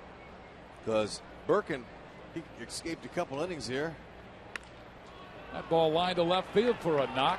Roberts is going to come around and score. Throw by Juan Rivera. Cut off by Sean. It's a 4-0 lead for Baltimore. Birds are catching O'Sullivan out over the plate, and it's because it's elevated and hittable. Okay, now when you're not overpowering, you got to be right on your spots and keeping the ball down and tricking them with off-speed pitches, keeping them off balance. But they're patient, and when they see a ball in the tee, they're going to hit it. It's pretty simple. That's the first time O'Sullivan has allowed more than 3 runs in the last 7 starts. Now, it's not exactly simple to get a base hit, but for these guys, they're the greatest players in the world. They're trained to hit mistakes. Baltimore leads 4-0. Jones was thinking about going and stayed put. And the Angels warming up Jason Bolger in their pen. Angels can't get the big hit in the last 2 games. Baltimore certainly has, as they scored 6 last night and they've scored 4 so far tonight. Jones, good lead at first base. Sullivan throws over. Well, and Markakis, he had a sacrifice fly on a ball hit deep down the right field line in his last at bat. So he better be careful. That went off the end of his bat. If he barrels that, that's a 3-run homer. Bray, you caught it and got it back in. So you have to be careful with Markakis. Make him go to the opposite field by keeping the ball away from him. Angels pitch out. Jones was not going. The count is even 1-1. Try to hit that pitch. Sometimes managers, after a pitch out, will turn him loose. He already has stolen a base tonight. He might let him go again, but it's not a given. Pretty much, though, I don't think they'll pitch out twice. But be careful with the location. Coming in. 2-1. Better running count here. Yankees won over Toronto today in extra innings 6-5. Seattle beat Boston 3-2. Doc Holliday actually had the lead in that ball game, and they hit 3 home runs off Roy. Wow. Ever since Doc tweaked his groin, he hadn't been exactly the same. Markakis swings, ground ball, second base. Kendrick has 1 on to first. They've got 2. But a run scores for Baltimore. 1 run on 2 hits. 4-0 Birds.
Together, they're going to need a long ball, get him back in. They need that frenzy hitting that you're always talking about. Here's the first pitch curveball to Mike Napoli, strike 1. Hey, you're right, but Birkin, he fell behind the count last inning a lot. The Angels had him in good hitting situations, and he got out of it. Yeah, they've been swinging at a lot of 3-1 and 2-0s. That's what you work for. You work for a good hitting count. You're going to swing. Sometimes you can't control where it's going to go, but kid's been living right. He wants to stay ahead. And he had not shown good command in his major league career, although in his pro career in the minor leagues always had very good control. Last year 38 walks, 125 strikeouts, and 145 2/3. But this year 14 walks and just 36 1/3. But tonight only 1 walk in 4. He's got to have the good command, and he does tonight. The 2-1 and a swing and a fly ball struck foul. 2 balls and 2 strikes. Napoli flew out, didn't quite get the sweet part of the wood on it in his last at bat, but he hit one pretty deep to right center. That's his power zone. This guy can hit all over the field, homers. And he cracks that one to left field. So for the second straight inning, the Angels do have their leadoff hitter on. But you know, solo homers aren't that big a deal. They need to get some base runners. So that's a nice little stroke there. Napoli will take it. Head on to that 290 average. Burke in to face Howie Kendrick, who got the call up today, and we told you how difficult it was for Howie to get here. He went from Colorado Springs to Salt Lake, and then finally landed after a delay and got to the ballpark 15 minutes before the game, before the start of the game. He was penciled in 3 hours before his flight landed. But you know, he hit a heck of a ball that first time up. If he gets under it, that's a homer, and he hit it right at Markakis, but he lined it. He worked himself a good hitting count.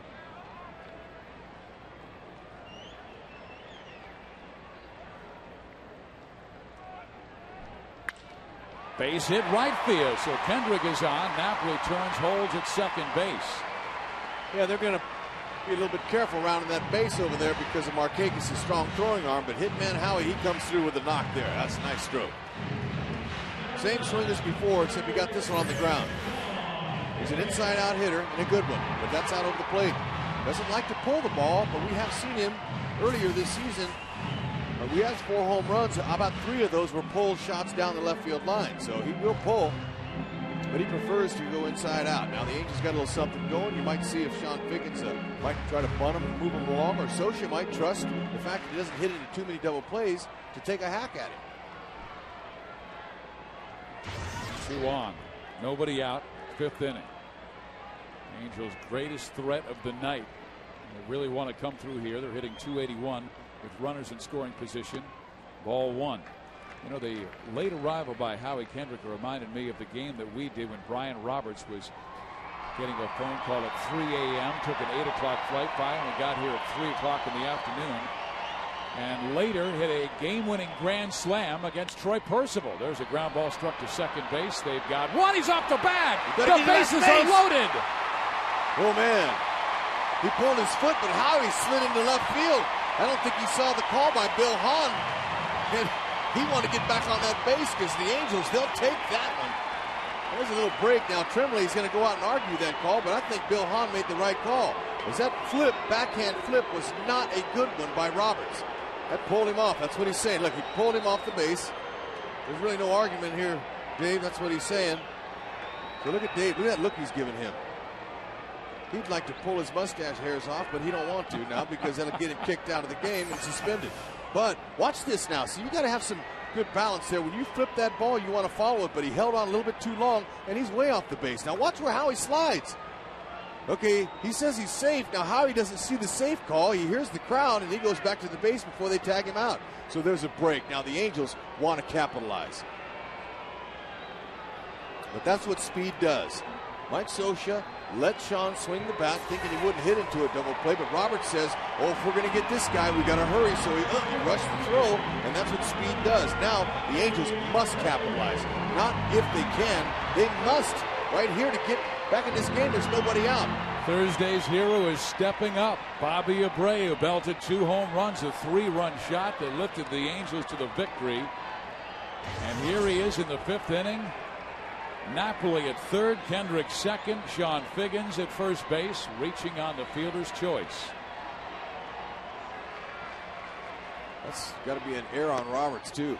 Ball one by Jason Perkins, and the Angels must be disciplined against Perkins because they've been swinging at a lot of his pitches. It goes as a fielder's choice and error on Roberts to load the bases. Okay, Abreu's not the guy you want to face in this situation. He's a run-producing machine. Base hit left field. Napoli scores. Kendrick held at third, and the bases remain loaded, and the Angels have won. Okay, now here comes the frenzy-style hit we were talking about. We give the Angels one break in life. The fans come in and get them back into the ball game, and now Perkins going, uh-oh, I'm going to have to face the meat of the order here with halos all over the bases. Look at this. That's routine for him. Short, quick swing, never tries to overswing. And Howie kind of had to hesitate a little bit there. If the game's on the line, I believe Dino Ebel will send him. Luke Scott doesn't throw that well in left field. But why try to send him when there's nobody out? The Angels got the meat of the order coming up.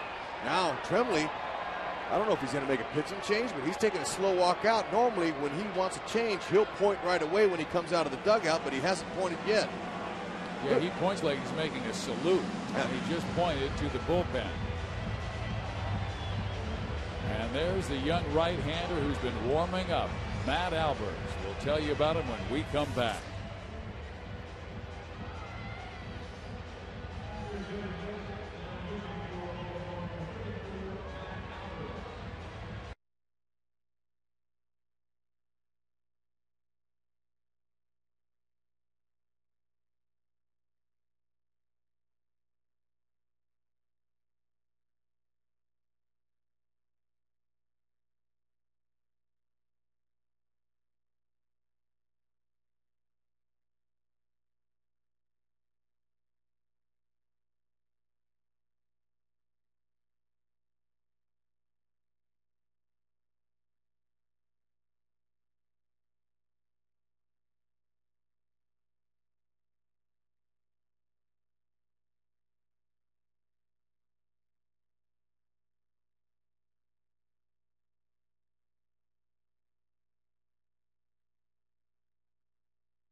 High, Howie slid by the back.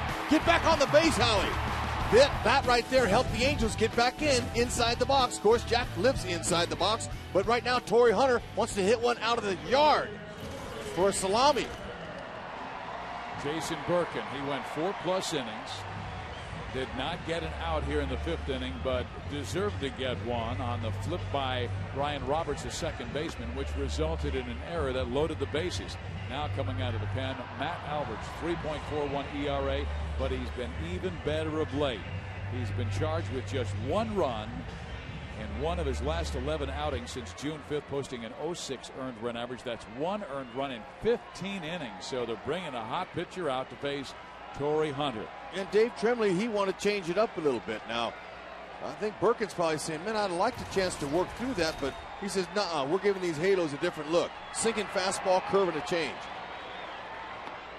In there, strike one. Ooh, that changeup was a hanger. Oh. Kendrick at third base.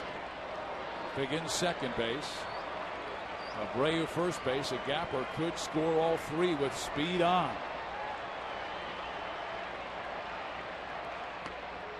Just barely missing low. Matt Albers goes 6 feet tall, 205 pounds. Young right-hander out of Houston, Texas. Torrey, when runners get out there like that, loaded on the sacks, he gets excited. Looking in.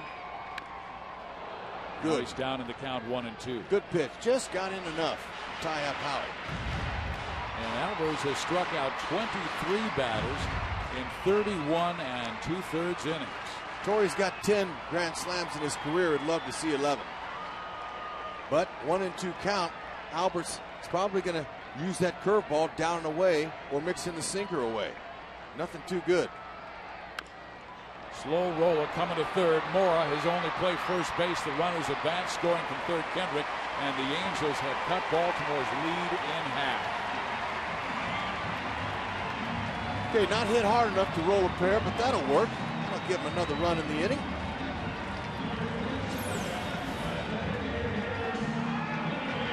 Hunter, he wanted to get back in that bus driving seat, driving the runs for the Angels. He'll take one, but now he's got to get a little bit of help. Mora, that ball hit up high in his heel, but he's a guy with good soft hands. That was a routine out for him. But Big Daddy's got to step up and help Torrey Hunter a little bit here, pick up some of the scraps that are left over. Hunter with his 60th RBI, and man, you got to believe that Vlad wants to come through. He has been struggling. And he sends it back up the middle. That may tie the game. They're going to hold Abreu, so they score one, and Vladdy comes through to make it 4-3. Fourth single in the inning. Here comes the hit parade. Singles, these guys know how to do it. They're not trying to do too much. They're trying to find holes, and that's what they want to do. Base runners and getting back into this game right here. Breaking ball out over. Vladdy's arms are so long. The reason he's so successful is that any ball on the outer half of the plate, that fits the meat of his bat perfectly. Now, good job by Dino able to hold him. There's just one out. And remember, center fielder Adam Jones has 5 outfield assists from center. That's pretty good for a center fielder. Juan Rivera's at batter, a chance to tie the game with a fly ball. Ball one. But that was the third straight at bat for Vlad, where the starting pitcher Birkin and now reliever Albers has started off Vlad with a breaking ball. This time caught too much of the plate. And he paid for it. And it was Birkin's run, not Albers.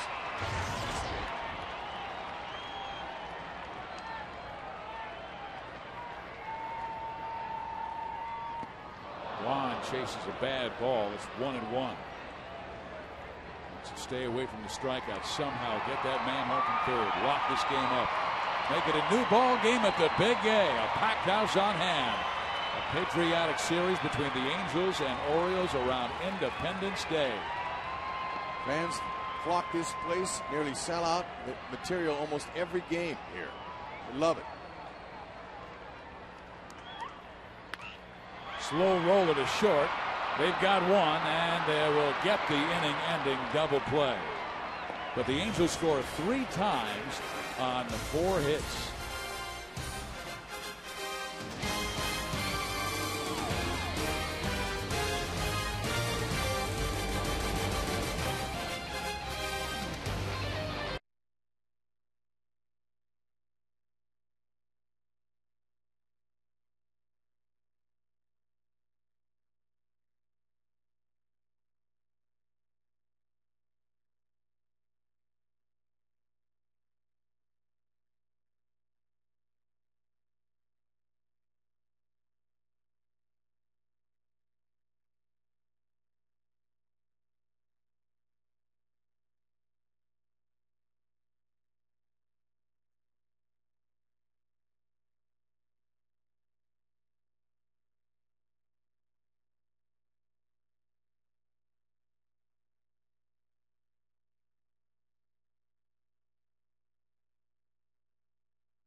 Had him. Oh, but he was called safe. Looked like they definitely got him. But that one went back to hurt, and they scored a few runs. But that's the Coors Light Freeze Cam, brought to you by Frost Brewed Coors Light. And if he is called out, It's a tie ball game because Andino scored in that inning. Sean O'Sullivan back in the ball game, trailing by 1, and now pitching his 6th inning. He has given up 4 runs, 3 in the 3rd and 1 in the 5th. Will face Huff, Scott, and Wigginton here in the 6th. Okay, his job after your team rallies for 3, shut them down 1, 2, 3 if you can. That's what he wants to do. Throw strikes and get ahead. This Orioles team may be dwelling in the cellar, but they're not going to stay there long. They've got some really good young players mixed in with some veterans and some young pitching on the way. Aubrey Huff with power. He is 0 for 2 in the game with a pair of groundouts. Again, O'Sullivan tries to get him to chase that off-speed pitch. He does not, and it's 2-1. I mean, where else would you rather be on a day like today? 4th of July, right here at Angel Stadium. Beautiful night, probably about 70 degrees.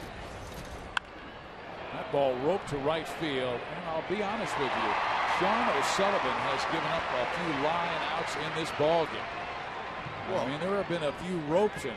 Well, you know, that's just part of the game sometimes. And I'm going to be honest with you, too. He's going to have to keep the ball down or he's going to get his first loss in the big leagues if he's not careful. Get these guys Huff out. Can go deep, and so can the man coming up here, Luke Scott. Off a guy who relies on command and changing speeds. He is singled and then ripped a shot that was right at the first baseman, Kendry Morales, and that ended the 3rd inning. Sean finding a little bit too much of the plate. He is definitely a command pitcher, and when he's on, he's rock solid. We saw that against the Giants when he held them to 1 in 7 innings. Fastball there, and he zips it past Luke Scott.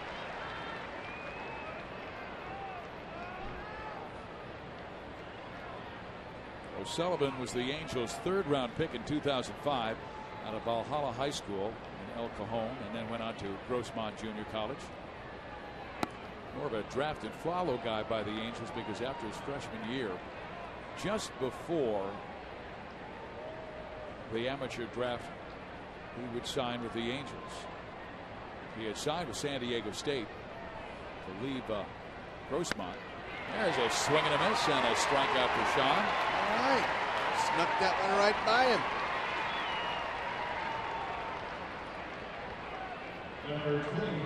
Luke Scott, he took a rip, but he was a little tardy on that one. So Sullivan, he pumped her up to 91 there. Gave a little more mustard on that ball. Good pitch. Out of the zone.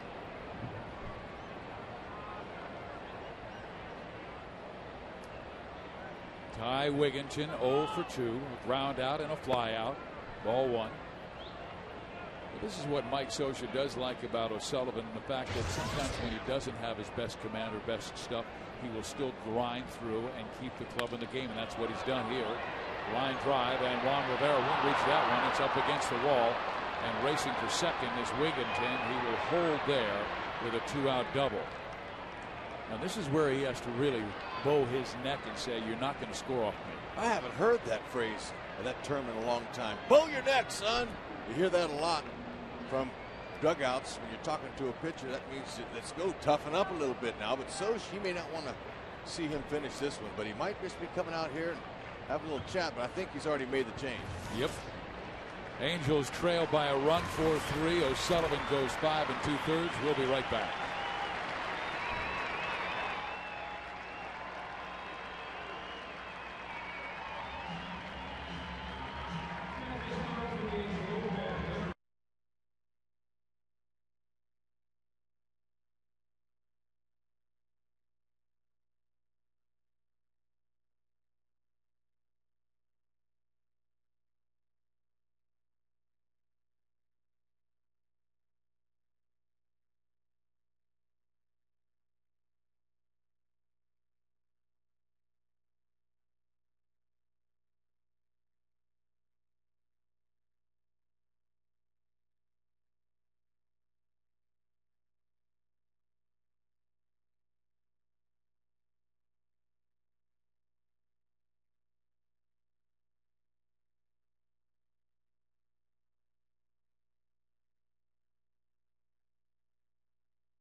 first half by the Angels. This is moment number 5. Came on May 14th versus Boston. Irvin Santana coming off the DL, and he pitched a heck of a ball game against the Boston Red Sox to keep the Angels in it. But the Angels would win it in walk-off fashion.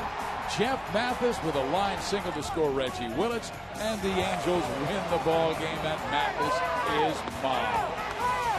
Great moments. That's right. I can't wait to see which ones they voted after that, because there's been a lot of great moments so far in the first half, but if you ask me, Fizz, I think the best moments are yet to come.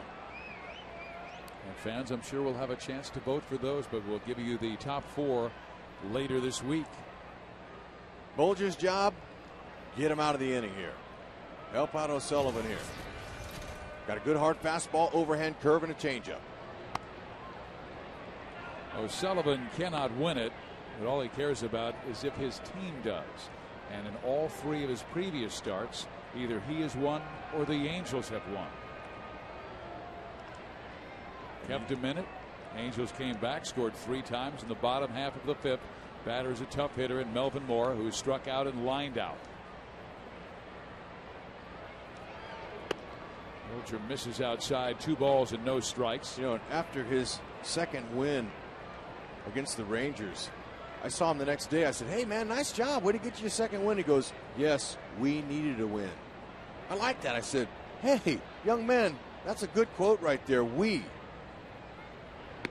A curveball on a 2-0 count. Bolger gets it across, 2-1. Because when you're young, your teammates are watching what you say in the newspaper and everything else. Look at that A's floating right by Melvin Moore. Oh, he's taking a hack at the A. He got it. Oh, man. And Bolger had to walk off the mound just to catch himself. Well, he was smiling we too. showed you those floating A's, Angel halos that are floating around the ballpark. And Morris, that one got right in his zone. He's hoping he makes more contact with a ball than just that swing there on that bubble. Angel fans are saying you'll pay for that. The 2-1. Another breaking ball that slips in the outside corner, a 2-2 count. Yeah, you know, I haven't seen that too often now. We've seen guys swat flies away and mosquitoes and all that at home plate, but I've never seen a guy take a hack at the opponent's logo that's floating by in bubble form. Never seen that. So let's see what he is that after bubble. That can be distracting. There's another floating halo. See if Bolge can take advantage and get him out. Well, if they're able to get Melvin Moore out here, there'll be a lot of attention drawn to the floating bubble and the rally monkey. I'm sure. Those are the opposition's enemies. Mora, look at him. He's watching that meeting on the mound. He's watching him. He's looking for to read some lips. Maybe he can find something where the pitcher says fastball. You know, you become a pretty good lip reader when you're looking for an edge. Okay, here we go again. This A comes floating by. Morris says, "I'm going to take a hack." He missed the middle. He got the top half. But that's a left-handed stroke. Remember, he's a right-handed batter, but not too bad. Ground ball struck to short. Izturis gets him after the bubble. He does not get a hit. Credit the bubble and Sean O'Sullivan and Jason Bolger.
AT&T Rapid Rewind.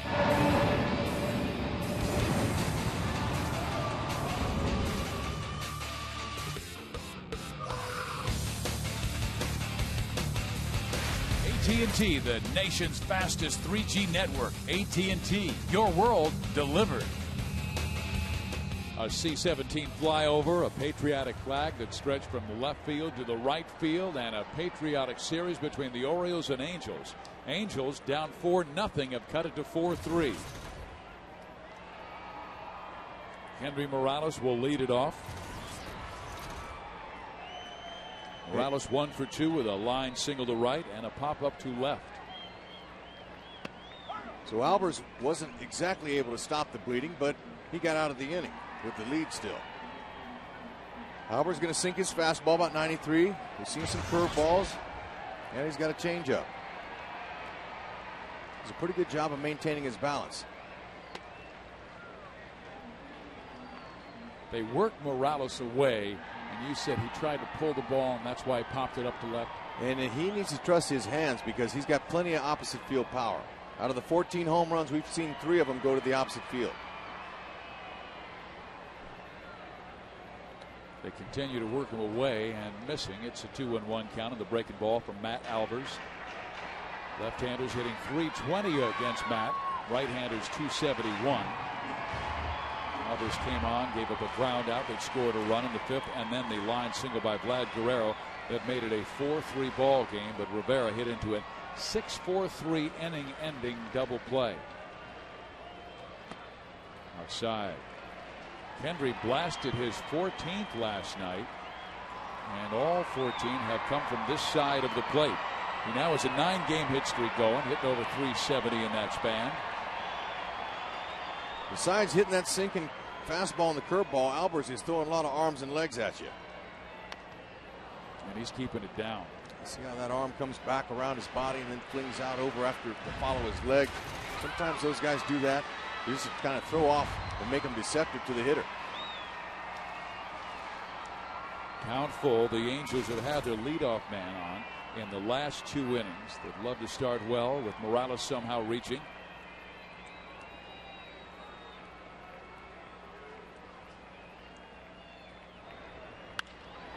Hit well to center field. Jones coming on and makes the catch for out number 1.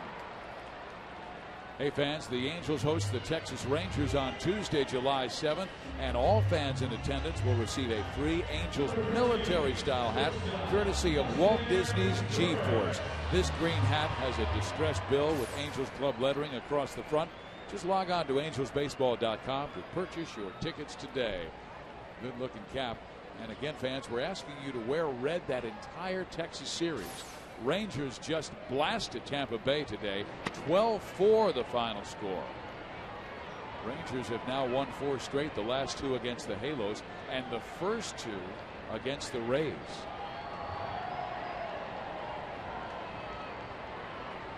Meiser is Turris. A strike.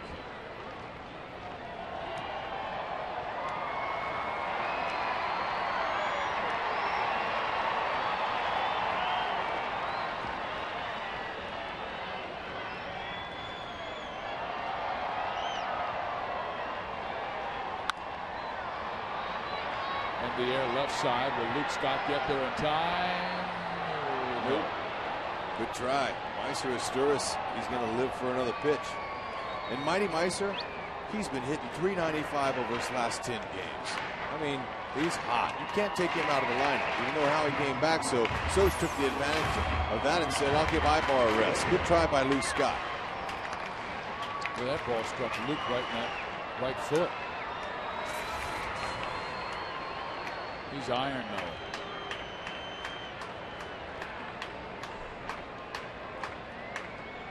Count 1-2 to his Turris. Flips a foul. And with Kendrick coming back, do you think he could rotate those guys? Because Meiser's ability to go back and forth from second to short. No problem. That's what they'll do. I'm sure. They'll ride Howie, because he's a good hitter. Everybody knows that. And let's see how hot he gets, but it's an advantage because he'll be able to spell one of the other shortstops, Asturis or Ibar. Base hit left field. Man, is this guy hot. Another 2-hit game for Meiser. He's batting over 400 the last 2 weeks. That's right. Here he is. Picks on a hanging breaking ball. You're not going to try to lift that out of the yard because he knows his hitting ability. He's not a power hitter. He's an attack type player. He's going to keep his swing short and level every time. But the key was, the pitch before that was a borderline pitch, and he fouled it off, though, to get him a hanger like that. He hit the mistake. Here is Mike Napoli.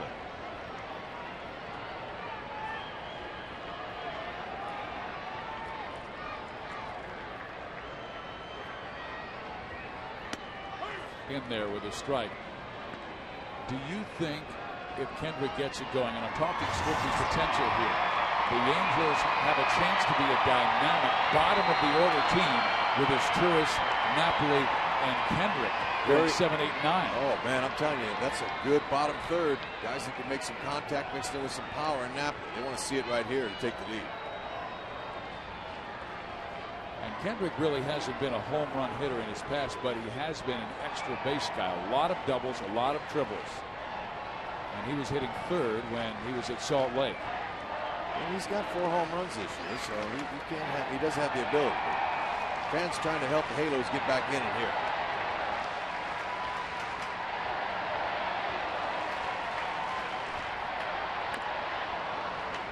Oh, 2.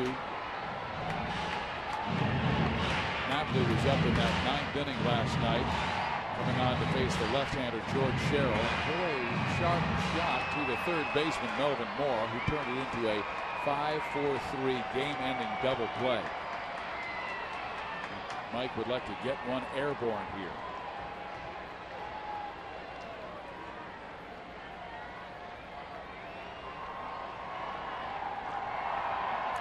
I think Albert's going to try to get him to chase a breaking ball here. Nothing too good, 0-2. You never want that. Especially a hitter like Napoli.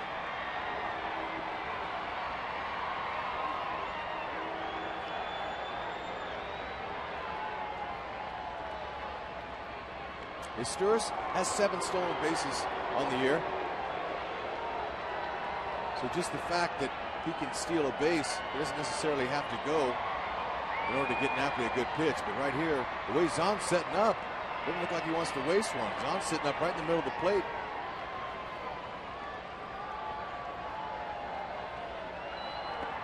That's in the dirt. Angels scored a run on a couple of wild pitches last night. That's when Vlad Guerrero swung at the first pitch that he saw. It was in the dirt, but blocked nicely by Wieters. And the Angels had a base runner, Torrey Hunter, at first base. So they figured if Vlad's going to swing at that, we'll throw a couple more in the dirt. But both were in the dirt so much they rolled back to the screen, and Hunter advanced all the way to third and would score the Angels' 4th and final run in the 8th. Now they're going to try to come in on it. He swings and misses. So Napoli is the second out of the 6th inning. Okay, that's a good pitch there. Down, a little bit away from him. Looked like it snuck it by him, but kind of fooled him. Zahni's setting up inside. You'll see it was back over the plate, but the location was down. Good little sinker. Albers is not exactly a veteran. He's just in his 2nd year. He was acquired from the Astros with Luke Scott, Dennis Salpate, and Troy Patton in that Miguel Cabrera deal. Miguel Tejada deal, excuse me. Tejada back on December 12, 2007. And now Albers out of the bullpen facing Howie Kendrick, who was just called up from the minor leagues today. Howie lined out his first time up. Lined a single to right field his last time up and scored. One of 3 runs.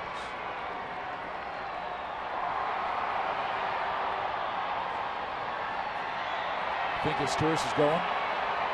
I'm going to say no. Because Asturias has the ability to score on a gapper, and certainly the hitter has a chance to hit that gap. Now, if he can get something up, he can drive. I'll try to come inside on it. Fouled off, 1 ball, 1 strike.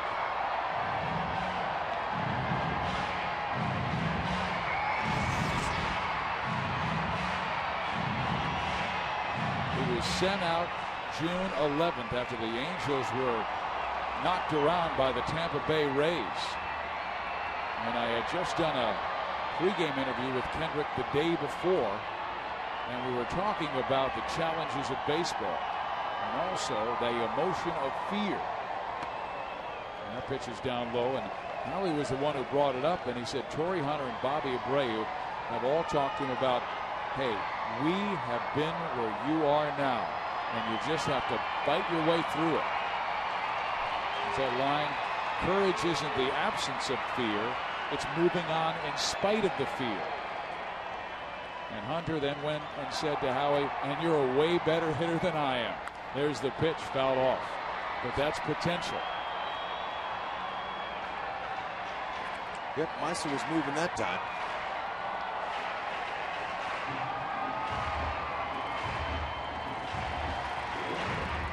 Kendrick, a delightful young man who sometimes puts too much pressure on himself,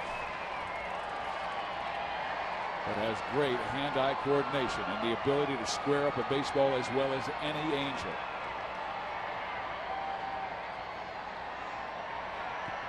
Breaking ball, he took it. 3-2. It's a good spot by Albertson. Wants to take advantage of a guy who wants to hit. Now, I wouldn't expect him to throw him a straight strike right here. It'll probably be another off-speed pitch. Zani with good soft hands keeps it in front. Keeps the Stars from advancing.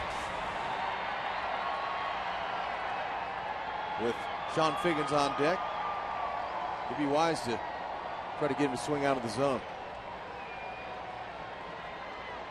He might try to challenge him. And he does, and he strikes him out on a sinking fastball that dove back in on Kendrick.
Baltimore has a 4-3 lead over the Angels. We're in the top of the 7th inning. You see another great crowd for this patriotic series.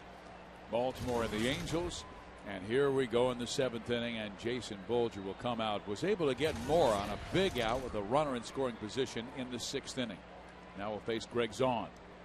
And Zaun takes outside ball one. Zaun has doubled and scored a run and fly to right field. Right, and he's looking middle in.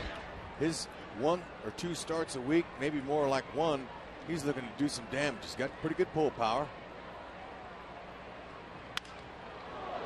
A broken bat flare towards center field. That is Turris reads and makes the catch on.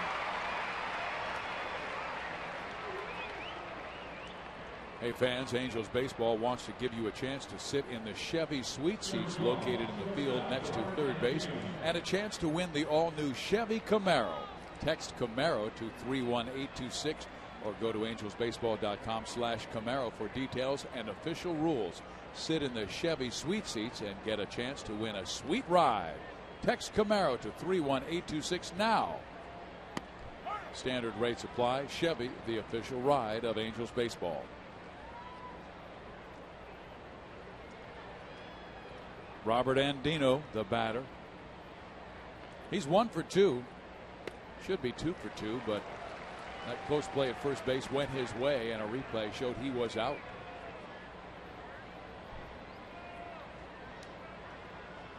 Bolger with a great fastball curveball combination.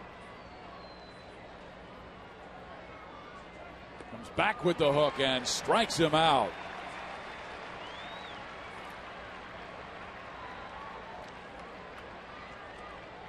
I think what Mike Scioscia may like best about Bolger thus far in the 3 batters, he's not putting himself in very many hitters' counts.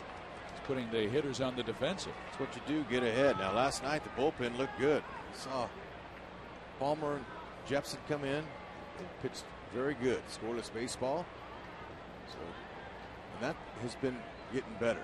The Angels bullpen since June 12th has an ERA of 3.19. Curveball in there for a strike.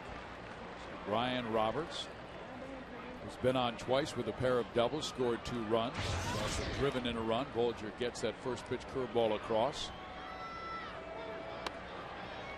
Yeah, but the changeup there. He's been mixing in a few more of those, and it looks good too. It's a little bit off 86 miles an hour. Good change of pace. About 10 miles an hour difference than his fastball. See if Napoli asked for it. No, he's going to go with the curveball. It struck towards Kendrick at second base. Morales covers, and a 1-2-3 inning for Jason Bolger. A nice job by Jason Bolger as he gets Sean Andino and Brian Roberts, and on this independent.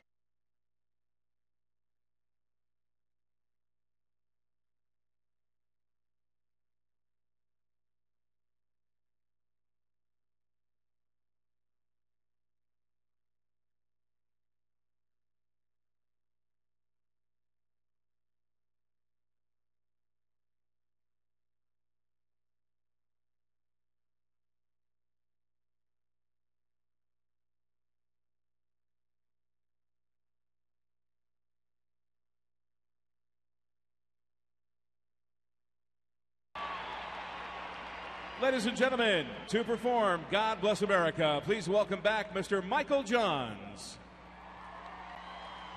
God bless America, land that I love. Stand beside her and guide her through the night with the light from above. From the mountains to the prairies to the ocean wide with foam.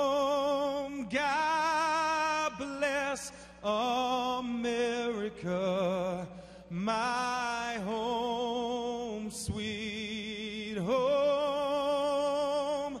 God bless America, my home, sweet home.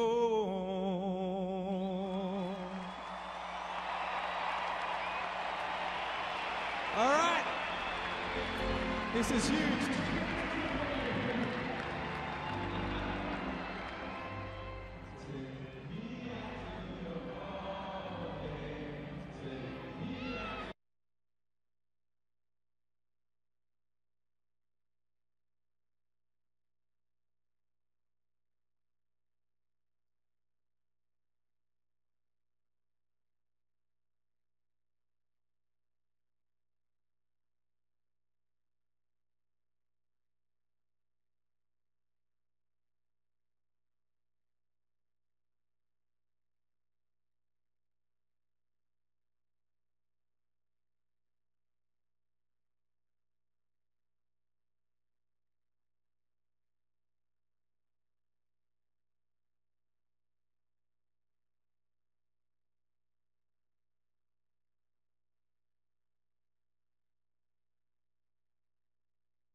Big A, where Baltimore leads the Angels 4-3. The Angels need to win to stay tied with Texas for first place in the American League West. The Rangers thumped the Tampa Bay Rays earlier tonight by a final of 12-4.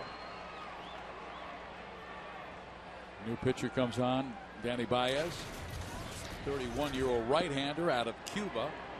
Big guy at 6'1", 233. First pitch misses, ball one to Sean Figgins. And he throws a power sinker. I mean, a good one. It's 94. He's got a little bit of a slider that he'll use, but two pitches all mainly. He's going after him, falling behind 0-2 here now. Excuse me, 2-0. The league is only hitting 212 off of Baez. It's pretty good. Gets a fastball across to make the count 2-1. And he was sidelined all of last year because of a right elbow injury. He was showing us the scar the other day. A nasty about 10-inch scar on his right elbow. Fastball in there. 2 balls, 2 strikes. Figgins tonight is 0 for 3. Did reach on a fielder's choice and score a run. His 58th run scored this year. Figgins didn't like that call. He thought that was inside. That's low, full 3-2. Angels scored all 3 runs in the 5th inning. Baltimore scored 3 in the 3rd and 1 in the 5th.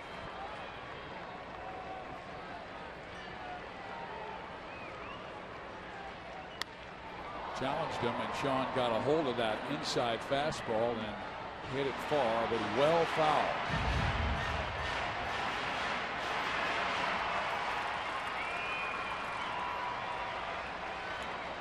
He'll take a walk or a knock. Get things started here. Slashes one towards left field, and that will drop in front of Luke Scott.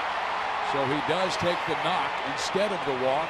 Slams the fists together, and tying run is on to start the bottom of the 7th. He checks in there. That makes him 1 for 4 on the night. Nice little fastball in the outer half. He went right with it. Can't make the play. You better pull up on it. There's no chance for Luke Scott there. Now let's see what Social decides to do. He could steal Sean Figgins and make him run, get something going on. Abreu's going to be very selective and patient, so he will give him an opportunity to steal a base. Abreu will. Bobby 2 for 3 in the ball game. Both line singles, one up the middle, one to left field. Went with it well, split between the shortstop and the 3rd baseman last time up and drove in his 49th run of the year.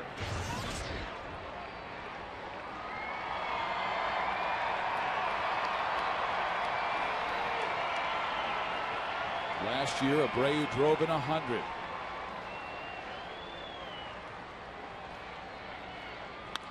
He smacks that one towards right field. That's a base hit. Figgins around second. Will roll to 3rd, and the Angels continue to lead the American League in that category. They've gone from 1st to 3rd on a single 60 times now this year. That's his 3rd knock of the game, too. Abreu, he's hot. Baez, everything's been up. Just a couple pitches have been below that belt. And I tell you, hitters, they love something that's already elevated. That way they can do it. Now, there's no chance for Markakis to get Figgy because that ball pulled Markakis over to his right about 30 feet. He had no chance. So the Angels got something going. A crowd of 41,764 starts to stir. Torrey Hunter, the batter, drove in his 60th run last time up with the bases loaded on a ground out. Infield back, they'll give up a run that would tie the game to get 2 outs on a double play. Ball 1. He has started all 3 batters, ball 1. His power sinker is not sinking. Maybe he's overthrown it a little bit, but it looks pretty straight to me. But it doesn't matter what it looks like to me. It's what it looks like to Torrey Hunter. No outs. Wants to look to get something airborne. 1st and 3rd for the Angels.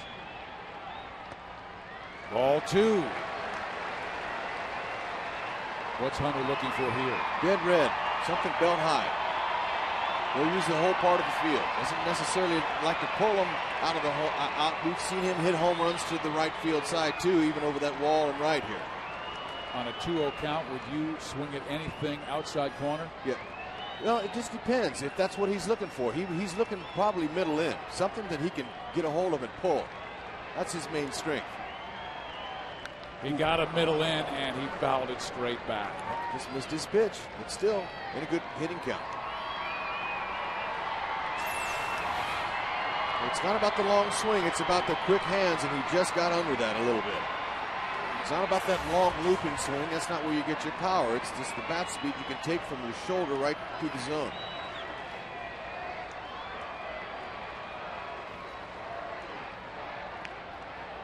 Abreu, very savvy base runner, 17 for 20, stealing bases this year. Angels now we'll see an Oriole get up and start to throw. And that young man is Brian Bass. With Danny Baez right now struggling. 2 on, nobody out. 3 balls and 1 strike, so he's 1 wild pitch away from loading the bases. One that misses the strike zone. Angels had him loaded with nobody out in the 5th inning and scored 3 times. Big Daddy waiting on deck.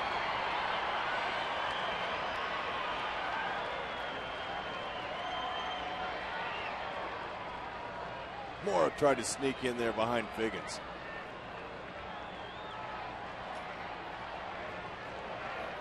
Figgins led off with a base hit to left field. Abreu then singled to right. Abreu goes, the pitch is high, and they're going to give Abreu second base because that's ball 4, and the bases are loaded for Vlad Guerrero. Dave Tremblay saying, all right, why don't you go out and talk to him. So Rick Pranis comes out, the pitching coach, to visit with Danny Baez, who is really in a bit of a jam in the 7th inning. Vlad Guerrero has hit into a lot of double plays this year and throughout his career. Now he has to look up, doesn't he? Because he swings at a lot of pitches low, and those are the ones who usually strike for double plays. Yeah, but we've seen Vladdy when he's in his prime and when he was going good, take a ball 5 inches off the bottom of the plate and hit it out for a homer. So it's going to be hard to change Vladdy, his focus. He's a guy who's going to go up there and look to pound it. Now he hasn't had much success off of Baez, 0 for 4, but the Angels need to lift by his bat right now. He wants to lift it and drive it. He swings and pops it foul, back and out of play. That's the first time they've thrown him a fastball on the first pitch. First 3 times up, first pitch curveball, strike 1. First pitch curveball, strike 1. And in the last time, first pitch curveball, he lined a single to center field and drove in a run. We haven't seen many sliders from Baez. He's mainly just going with the hard stuff. Strike 2. And he missed that one. That was a good hitting pitch there. The one before that was a little bit up for him to barrel up, but he just missed that one. Now we'll see. Juan Rivera's on deck. This is where pitchers usually try and get Vlad to stretch his strike zone, and he'll be protecting on 0-2. And he swings it 1 back our way and hits off the facing just above us, and bounces into the field level seats. Angels have him loaded. Figgins at third. Abreu second. First base Hunter. Nobody out. Angels trailing by a run. Baez might try to come upstairs again to get a whiff out of it. Fouled it off of Zahn. He took something off of that one. It was about 90. It had more sink in. That's why Vladdy missed it. A little bit dipsy-do under his bat. Vlad Guerrero, one of the best bad ball hitters we have ever seen.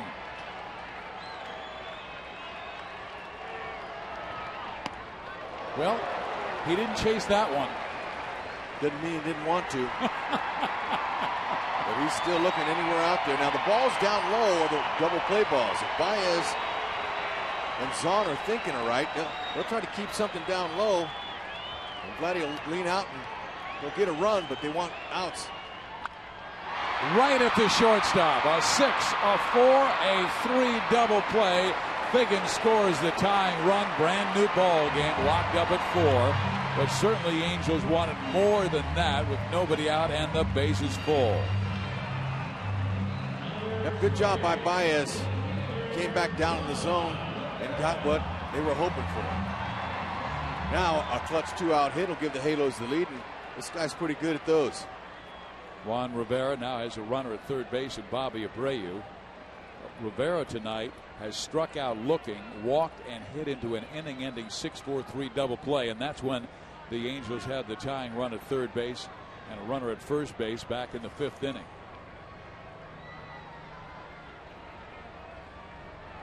Juan has been very clutch this year, hitting over 340 with men in scoring position. That one's a wild one inside, ball 1. Okay, first slider we've seen now in the 21 pitches he's thrown. That'll tell you how much he trusts his hard, heavy sinker. Now he did take a couple miles per hour off the fastball. Go ahead run at third base and Bobby Abreu. Just the way that Baez was shaking his right arm, like he's got a little tightness in his arm, trying to free it up.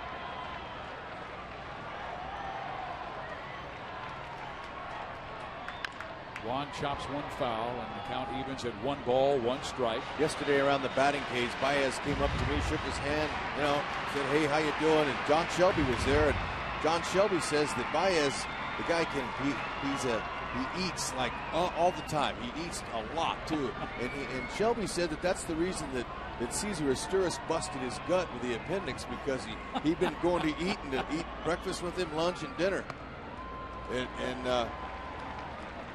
there's Big John T-Bone Shelby. What a human being. Nice guy, good baseball career in his day, but an excellent coach. He's been with the Dodgers, and now he's been with the Birds, also some with the Pittsburgh Pirates. He went with Jim Tracy when Tracy went over there. But it was funny how Bone was saying that's his nickname, T-Bone. So, yep, he's the reason Caesar's hurt. Popped him up, right side, Nick Markakis on. And the ball drops and Abreu scores! Roberts and Markakis could not agree on who would make the catch. It drops and the Angels take a 5-4 lead.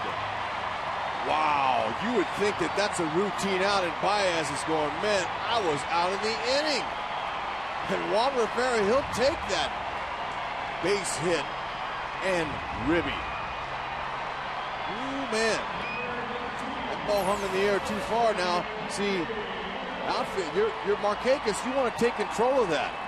See, Markakis wasn't aggressive, he kind of laid back. Robert says, you know what, I'm in shallow right field. Certainly, where's Markakis?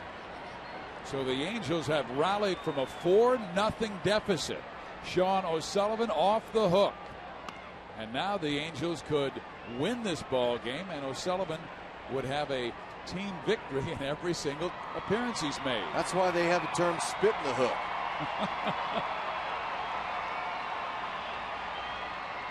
Nick Markakis, a great right fielder.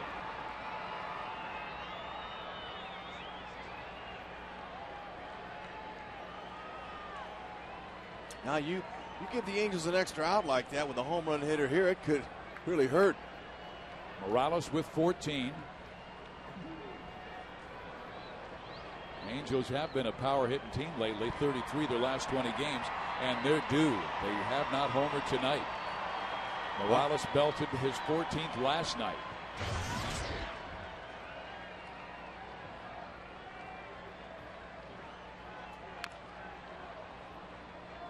One ball, 1 strike.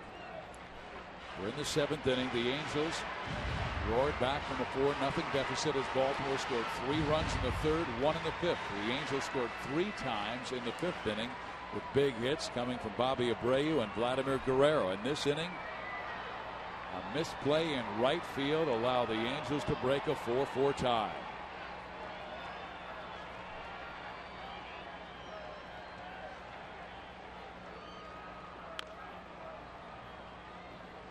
Morales, he's trying to pull, and Zahn and Baez don't want him to. So that outside pitch, Morales is swinging over the top of here.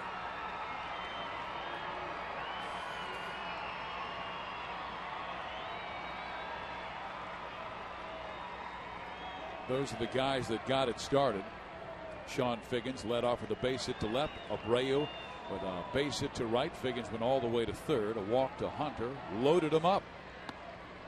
Glad he grounded into a double play that scored Sean Figgins. Looked like it would be a 4-4 score heading to the 8th inning. But the fly ball to right field, that was an easy play for either Roberts or Markakis. They couldn't decide who would make the catch, and a drop for a base hit, and the Angels are up 5-4.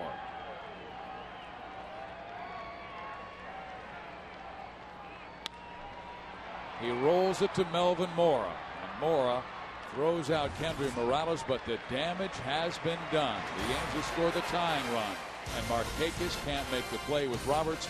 The Angels lead.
Now it's time for Lexus Pursuing Perfection. Back in the 6th inning, Melvin Mora wanted to take a swipe at the Halo A in Bubbles. That's the best contact he's made all night. But man, what a perfect swing. And ever since he busted the bubble, the Angels have had good fortune and now take the lead as the ball is starting to look like this beautiful full moon we are getting on Independence Day here at the Big A.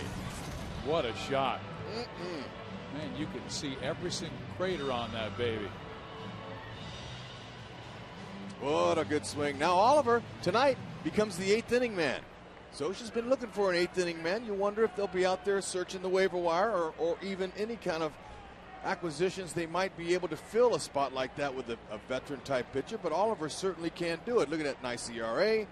He's got a couple different pitches. When he changes speed with his curveball, actually give him 3. Going to sink his fastball, go right after him, and Adam Jones is the leadoff man. Figgins was in on that for the possible bunt. Jones is 3 for 3. He's driven in 2 runs, now has 46. This is one of the talented newcomers that they acquired from Seattle. Next pitch is a fastball that barely misses in. Got to watch out for Jones's power. He has 12 home runs this year.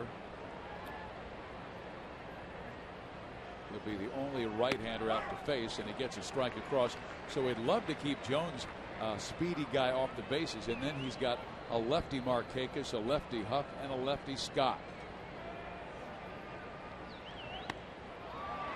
Took a little bit something off, and Jones was fooled, so Oliver fights back in the count at 2-2. Well, a veteran like Oliver, he knows that changing speeds on your fastball is just as good as another pitch. So he's going to add and subtract with his fastball. Not too much adding. He's going to only top about 90. But he comes in there to set up possibly a breaking ball, and he's going to change speeds on those as well. One's a little tighter breaking ball, and the other one has more of a loop to it. So he's a veteran. He's pretty crafty. Both sides of the plate been hitting him pretty good, though, this year. Oliver, a 280 average from the left side, left-handed batters, and righties 282.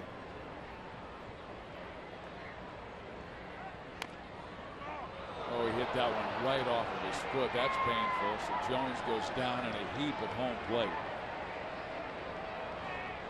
Those pitches that bite down and in a right-handed batter, those are the ones that hurt. Yeah, that's right off the top of the laces. Right on that bone Angels with 5 runs on 12 hits. Orioles with 4 on 9.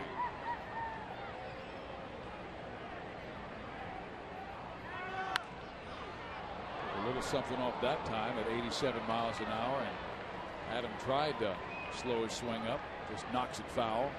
The 1-2 guys have done a nice job. 5 hits from Roberts and Jones. They've scored a couple of runs and they've driven in 3. The next pitch by Darren will be the 8th to Adam Jones. Struck him out. A fastball fighting down and in on Adam Jones. Saved his best pitch right there for the punch out. That was nice. Sneaky. Good location down low. Tough for hitters to be able to get that. And it's also good to see the Angels bullpen pick up. They still have the highest earned run average in the American League at 5.22. But since June 12th, when the good times started happening, it is 3.19. Yeah, it won't be much longer. They'll get her down, but they've been much more settled, I would say is the best word to use it. Socha is using different guys in different roles. He would prefer, and Mike Butcher would prefer, to have guys, you know, in line for a 7, 8, 9 role. And they have had that in the past, but the fact that Scott Shields is out the whole year with knee surgery, that's kind of put them in a little bit of a bind. He's trying to find a consistent 8th inning guy. And Scott really was never healthy. The 1-1. Markakis takes the slider, doesn't bite on it. It's a 2-1 count. Okay, that was Ollie's swing and miss pitch. He wanted to tease him there. He almost got it. But Markakis has a good eye, and he's dangerous. He's looking for something middle in. Abreu, Hunter, all playing him fairly deep. Again, a slider, and Nick says, I'm not taking. I'm not going to swing on that one.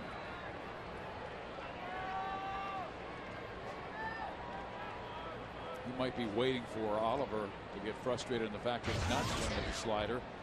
He may throw him a fastball. That's what Nick is looking for. So he gets it and sends it to center field. And Hunter's back near the warning track and makes the catch. Well, they got the fastball he was looking for, but just didn't get the sweet part of it on it and ride it out. 2 outs. Fans, if you're traveling and can't watch your Angels on Fox Sports West or KCOP, you can always catch the game on your computer with MLB.TV. New 2009 MLB.TV premium features include HD quality where available and the ability to pause, fast forward, and rewind live games. For more details, visit angelsbaseball.com, where baseball is always on. Here's Aubrey Huff. And Aubrey tonight 0 for 3 with a pair of groundouts and a lineout. Yep, he has homered 4 times this year off a lefty, so all he's got to be careful with that big sweep and breaking ball. Don't want to hang anything.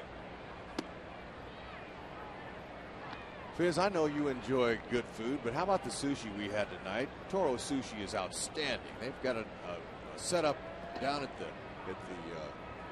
Knot Hole Club down in right field, and one at the Diamond Club. Way to go, Alan. The sushi, your product is great. There are so many great dining areas here at the Big A. That's why we encourage you to bring your families here. Enjoy a great meal, a great baseball game. Summer's here. Kids are out of school. It's a good slider in there. It's a 2-2 count. Did you know they named a roll after me? Yes, I do. They call it the HUD roll, and man, is it good. What's on it? Tuna. That's fresh tuna. A little bit of no bologna. A little bit of avocado. A lot of bologna for me. Foul. But it's all good. We're excited. Ollie doing pretty well here. He's got a 2-2 count on a dangerous hitter, though. You don't want to make a mistake. You want to get Fuentes in the game. We saw Huff's power last night with a 3-run home run. Aubrey checks his swing on a slider low, 3-2.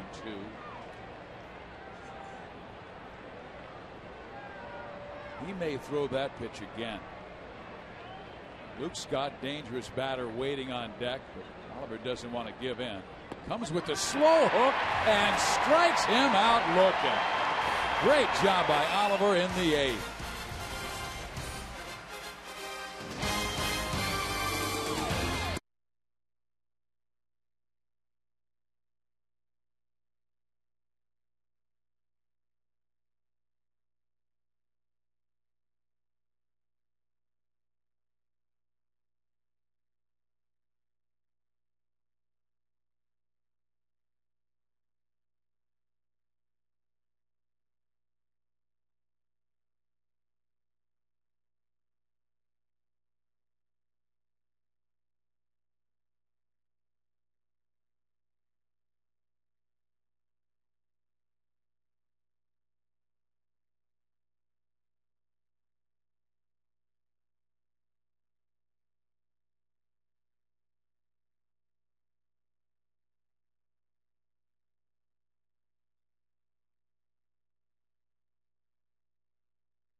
Angels lead the Orioles 5-4 here in the bottom of the 8th inning. Baseball's biggest stars go head-to-head in the summer's biggest event, as Fox brings you every thrilling moment of the 2009 Major League Baseball All-Star Game, with President Barack Obama throwing out the first pitch during the Pepsi All-Star pregame show.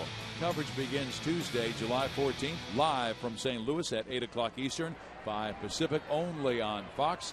And if he throws the baseball as well as he plays basketball, I think he'll have a strike, President Obama. That'll be great, as long as the AL comes on top. And here is the leadoff batter for the Angels, Meiser Turris, 7, 8, 9 hitters. 7, 8, 9 guys have 4 hits for the Angels, 2 by Meiser, 1 by Mike Napoli. Make it 3 by Meiser. Back-to-back games where he's 3 hits. Brian Bass is the new pitcher. Well, he got a hold of a sinker that didn't sink. Another sinker baller at 93, curveball and a slider. Turris, he got it out front, a little off balance. You can see his weight was out front, but his hand stayed back. Slapped it in there for his 3rd knock.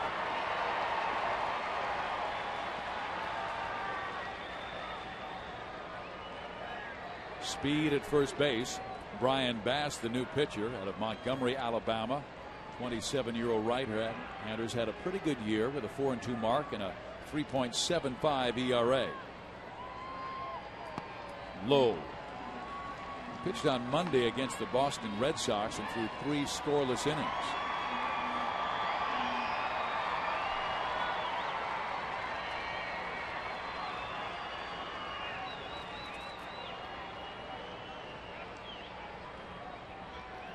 Napoli 1 for 3.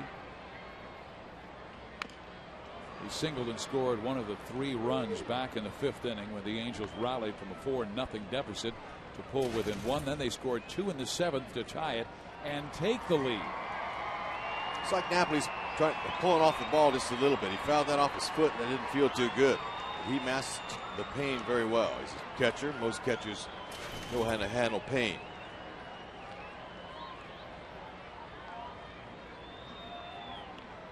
It gets away and goes into the dugout as Turris will be given second base on the air by the pitcher Brian Bass. Yep. Angels are fortunate it didn't hit that little fence in front of the dugout, but it hopped over the fence. That was way wide. I don't know if Wigington just missed it or couldn't get extended on it, but the Angels will take that, move into scoring position, and look for some insurance for Fuentes in the 9th when he comes in. Angels need to win this ball game because the Rangers won there, so the Halos need to win to remain tied with Texas for first place in the West. Remember, Texas comes here Monday, Tuesday, and Wednesday. We're encouraging fans to bring their red and bring their noise. Let's make the stadium really loud early this week.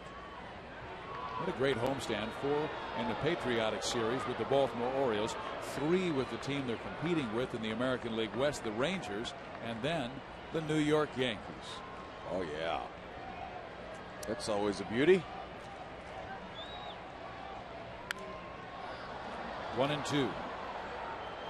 Angels will have Thursday off, and they've got that 3-game series with New York that goes from the 10th to the 11th and then the 12th, and then it's the All-Star break, and then the Angels return to baseball to be on the road in Oakland and Kansas City.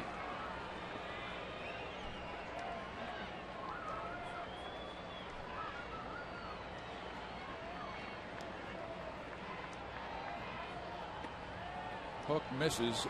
Count evens 2-2. By the way, that was the first time in Meiser Turris' career that he's had back-to-back 3-hit games. All right, stay hot. That'll pump that BA up. He came in hitting .301.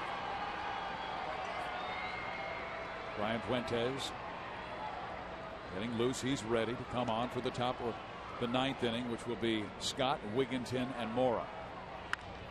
Curveball hit to the shortstop. Andino's going to go to third, and Turris is safe. And everybody's safe, first and third. Wow, now that's a typical response from a shortstop, especially when nobody out, and the ball was hit right at Meiser. But the throw was to Mora's left. Turris saw that, and he slid inside the base to make that play backfire on Andino. So now the insurance run's looking pretty good. Now you make a decision here if you're a runner. Okay, he decided to go. Now a good throw gets him, but that throw was off the base, and good hook slide to the inside part of the bag is Sturris. Now he's going to watch where Mora is. He's going to see Mora, and he's going to go ahead and slide away from him. Gets that foot in there and keeps the toe on the bag. Good decision and good hustle. Watch out, that'll tweak a groin. I think he's fine. He's up, no problem. Let's see if Howie can get that insurance run in. Infield in. Strike one. Kendrick 1 for 3 in his return from the minor leagues. Scored a run in that 3-run fifth.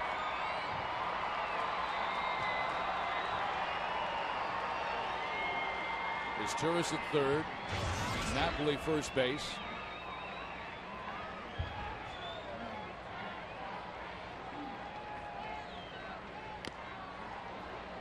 Oh, and 2. Okay, now the infielders aren't all the way in on the grass. That's because they're going to see what happens here. They're going to see how hard the ball's hit, where it's hit. I mean, you're late in the game right now. You're down by a run. You really need to get that run at home, but I think they're thinking about 2. Well, let's wait and see what happens. That's the only reason I can think they're not all the way in on the grass, but there's one out. I mean, there's nobody out. If there's one out, I can see them wanting to turn a double play, but I think they feel comfortable where they are. They went right back to the same spot. They struck him out last time up, and they strike out Kendrick with that sinking fastball down and in. Now there's one out, depending on how the ball's hit. They'll try to turn 2. Tough man to turn 2 on with Sean Figgins.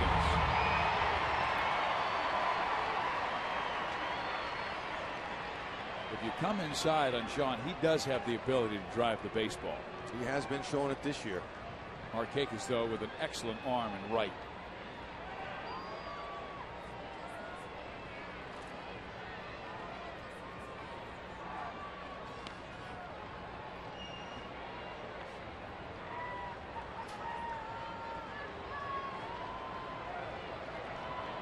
Angels trying to make Bass pay for the error that he made when he tried to pick off Meiser's Turris from first base.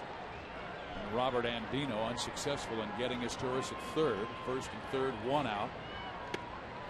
They throw to third. And a nice dig by Melvin Mora because it hit the dirt before he was able to backhand that baseball. It goes down the line as Turris will come home easily. Luke Scott did a good job in left field, though, hustling over there to back up.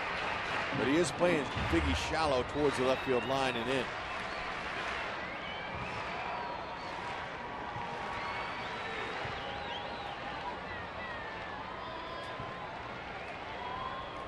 I'm a little surprised how close the middle infielders are.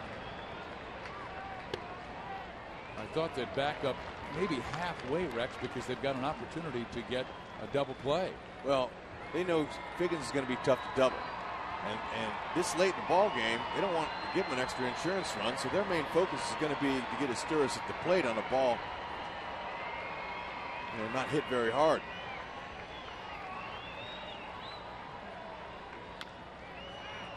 The Angels, much of this time, will play corners in, but the infield middle about halfway.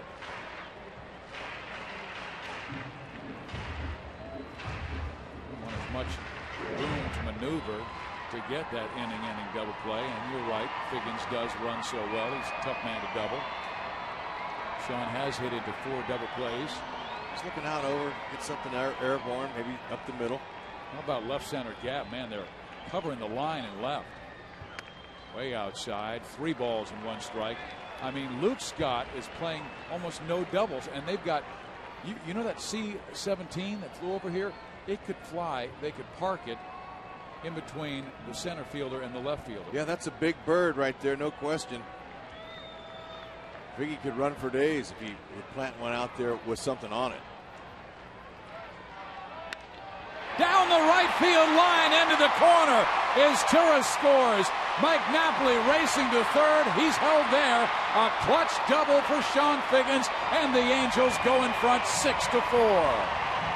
Yeah, he got one he could handle. He rifled it in to the delight of the sellout crowd here today at Angel Stadium. What a beauty. There's some extra insurance there for Fuentes. Sean Figgins checks in with his second base hit, and it's a nice double. Figgins will take his 16th double on the year and knock in a run to go with it.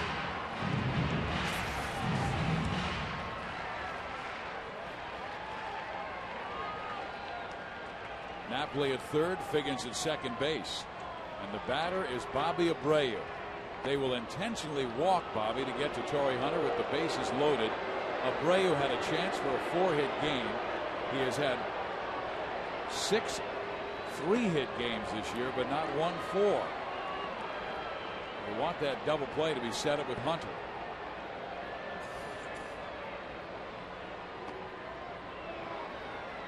The Angels now with 6 runs on 14 hits, 3 of them from Meiser Izturis and 3 of them from Bobby Abreu.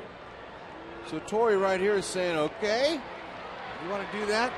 You're going to put some more guys out there? I'm going to do some damage here. Now, they don't really, Torrey's not thinking about the save that Fuentes could possibly get, but if he hits a big one here, that'll take him out of that save opportunity.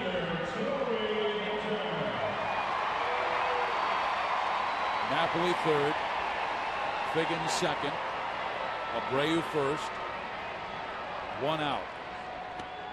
Curveball in there, strike 1. Hunter came up with the bases loaded, grounded out in the 5th inning, but a run came home.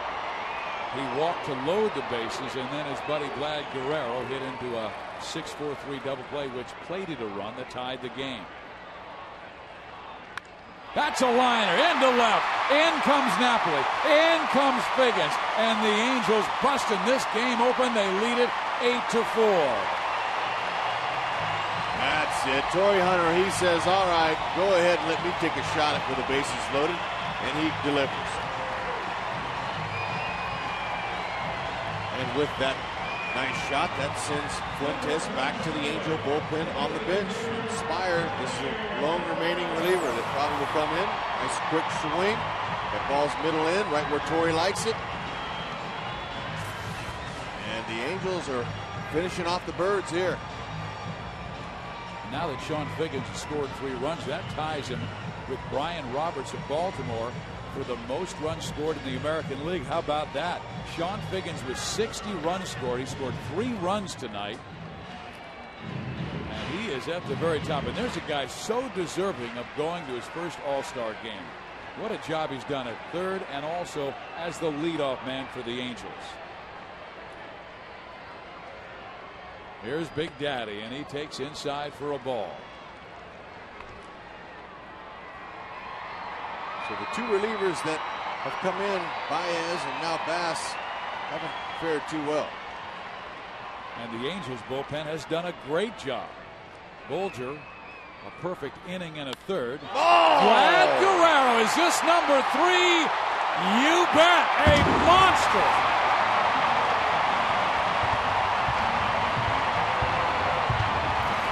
Talk about a firework explosion. That was loud. It cleared both bullpens. There you go. That's all they need from that guy. And watch out.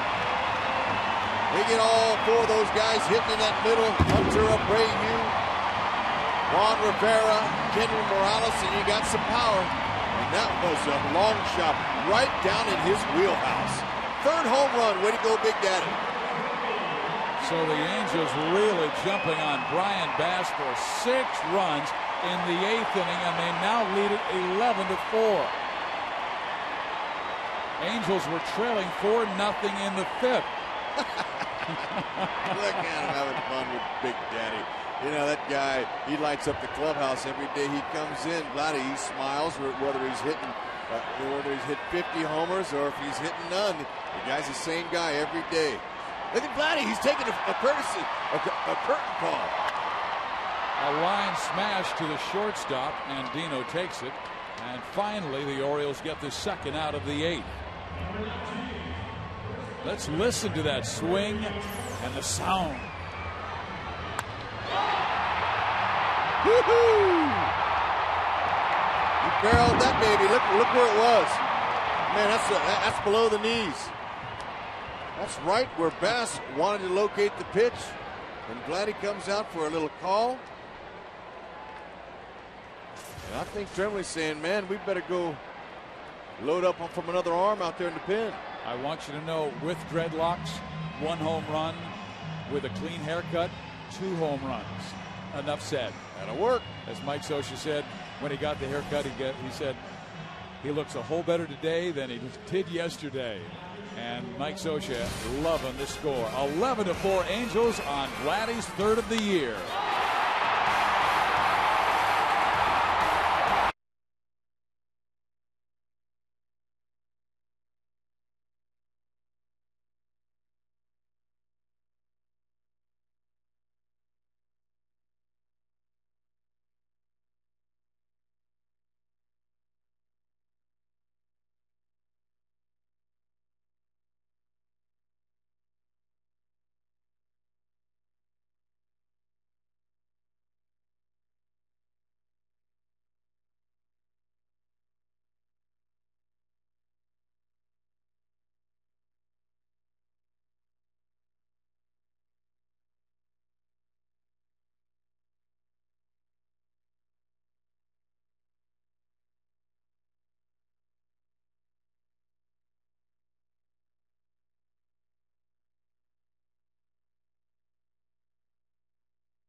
Vladimir Guerrero with an 11-4 lead for the Angels and his 3rd home run of the year, a 3-run shot in the 8th inning. It went over both bullpens, and he stood and admired it at home plate.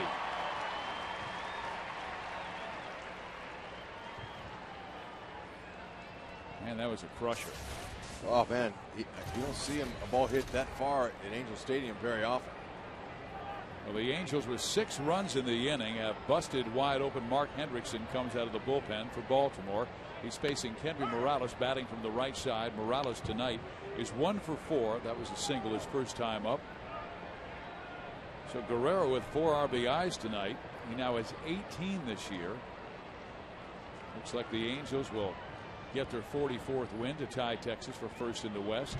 We told you the Rangers beat the Rays 12-4. Other American League scores: Cleveland over Oakland 5-2. Seattle stays hot. They beat Boston 3-2. The Yankees over Toronto in extra innings 6-5. Minnesota edged Detroit 4-3. And Kansas City got the White Sox 6-4.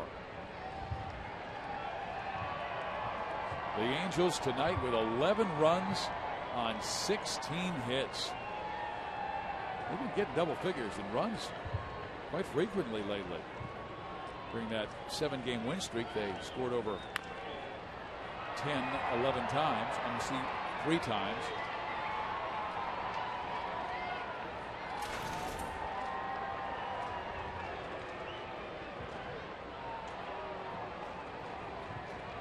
Well, the good times really happened on June 12th. Base hit left field, and Morales has a 2-hit night. The Angels now with a 17-hit game, so they're batting around the guy who started this trouble for Brian Bass in the bullpen. Okay, well, that's good from the right side for Morales. He came in with only 51 at-bats on the right side, hitting just 196, but he'll take that base hit because certain lefties come, they're going to expect to see a little bit of pop from the right side. All of his homers from the left side, but that's a good start for him. Fouled back. Since June 12th, Rex, the Angels have scored 11 against San Diego, 11 against Colorado, 12 against Arizona, 12 more against the Diamondbacks, and 11 tonight against the Baltimore Orioles. In there. So Esteuris, he's going for a 4-hit game. He's been good from the right side, hitting 375.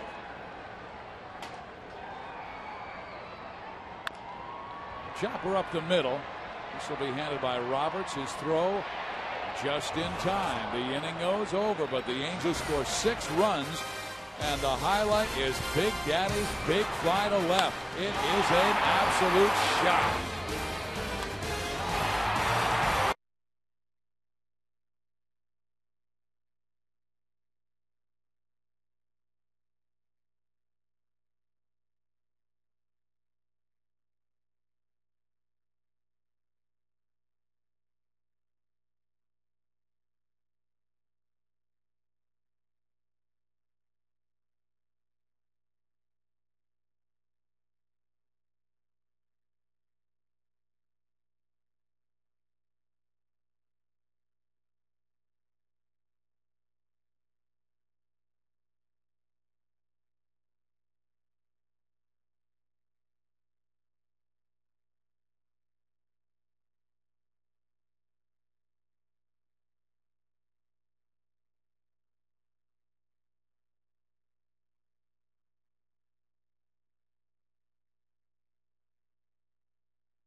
On his face as the Angels lead it 11-4. Guerrero driving at 4 runs tonight with a single and also a 3-run home run.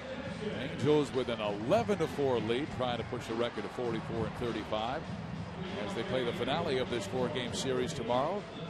Joe Saunders against Rich Hill. Coming out of the pen, Kevin Jepson. The Angels had Fuentes when it was a close one at 5-4, but when they scored 6 times, they said it's time for Kevin. And he will face Luke Scott, Ty Wigginton, and Melvin Mora.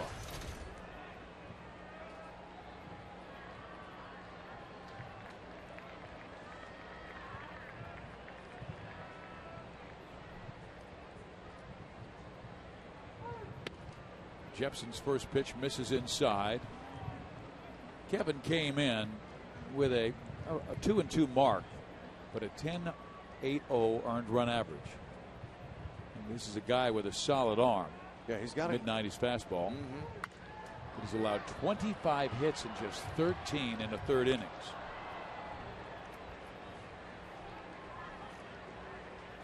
Scott tonight singled his first time up. Since then has lined out and struck out.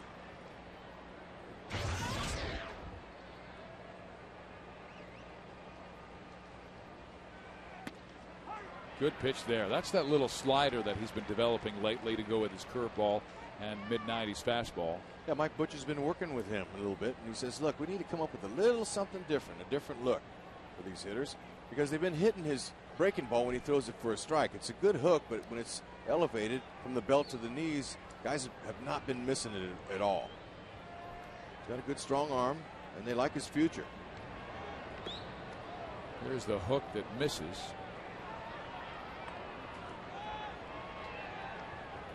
Angels won on Thursday 5-2. John Lackey with his best performance of the year, 8 strong innings. Bobby Abreu was the hitting star with 4 RBIs, including a 3-run home run. They lost yesterday 6-4. Of course, tomorrow will be the finale with Joe Saunders against Rich Hill. That starts at 12:35, and that's the end of our patriotic weekend. And then we bring in the Texas Rangers, first and second. Well, actually, the 2 teams tied for first right now in the American League West. Outside, ball 4.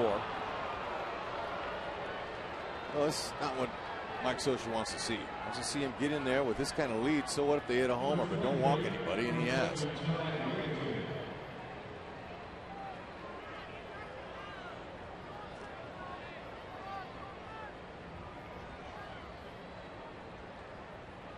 right-handed batting, Ty Wigginton.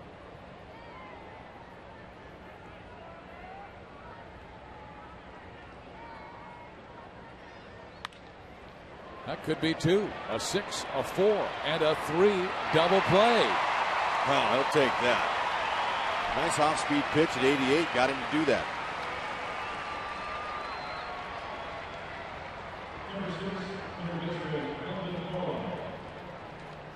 So Jepson gets the first 2 outs of the 9th inning, needs 1 more as he's facing Melvin Mora here in the top of the 9th inning. Angels had lost 3 of their last 4. Still, they've been hot since the middle of June. Won 14 of their last 20. Fastball in there for a strike. But the ability to score runs, their offense is beginning to pile up runs, get that frenzy inning going. They're scoring 6.5 runs per game the last 3 weeks of the season. And there's a pitch that misses outside.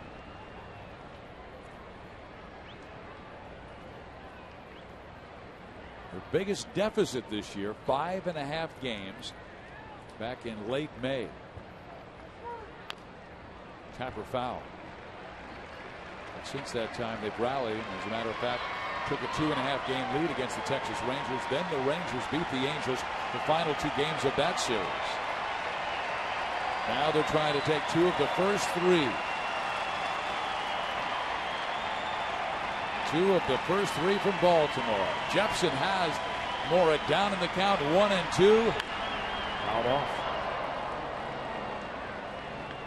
Nobody's left here because they want to see the spectacular fireworks show that's going to happen after this game. It'll be a good one.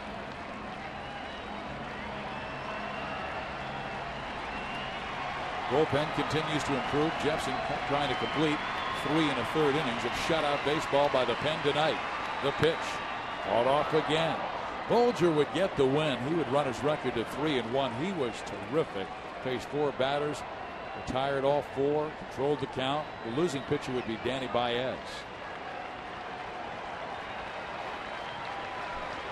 Vlad Guerrero with 2 hits. A home run and 4 RBIs. Bobby Abreu 3 hits, an RBI, 2 runs scored. Meiser Izturis had another great game. First time in his career. He's had back-to-back 3-hit contests. Howie Kendrick coming back from the minor leagues to have a base hit and a run scored.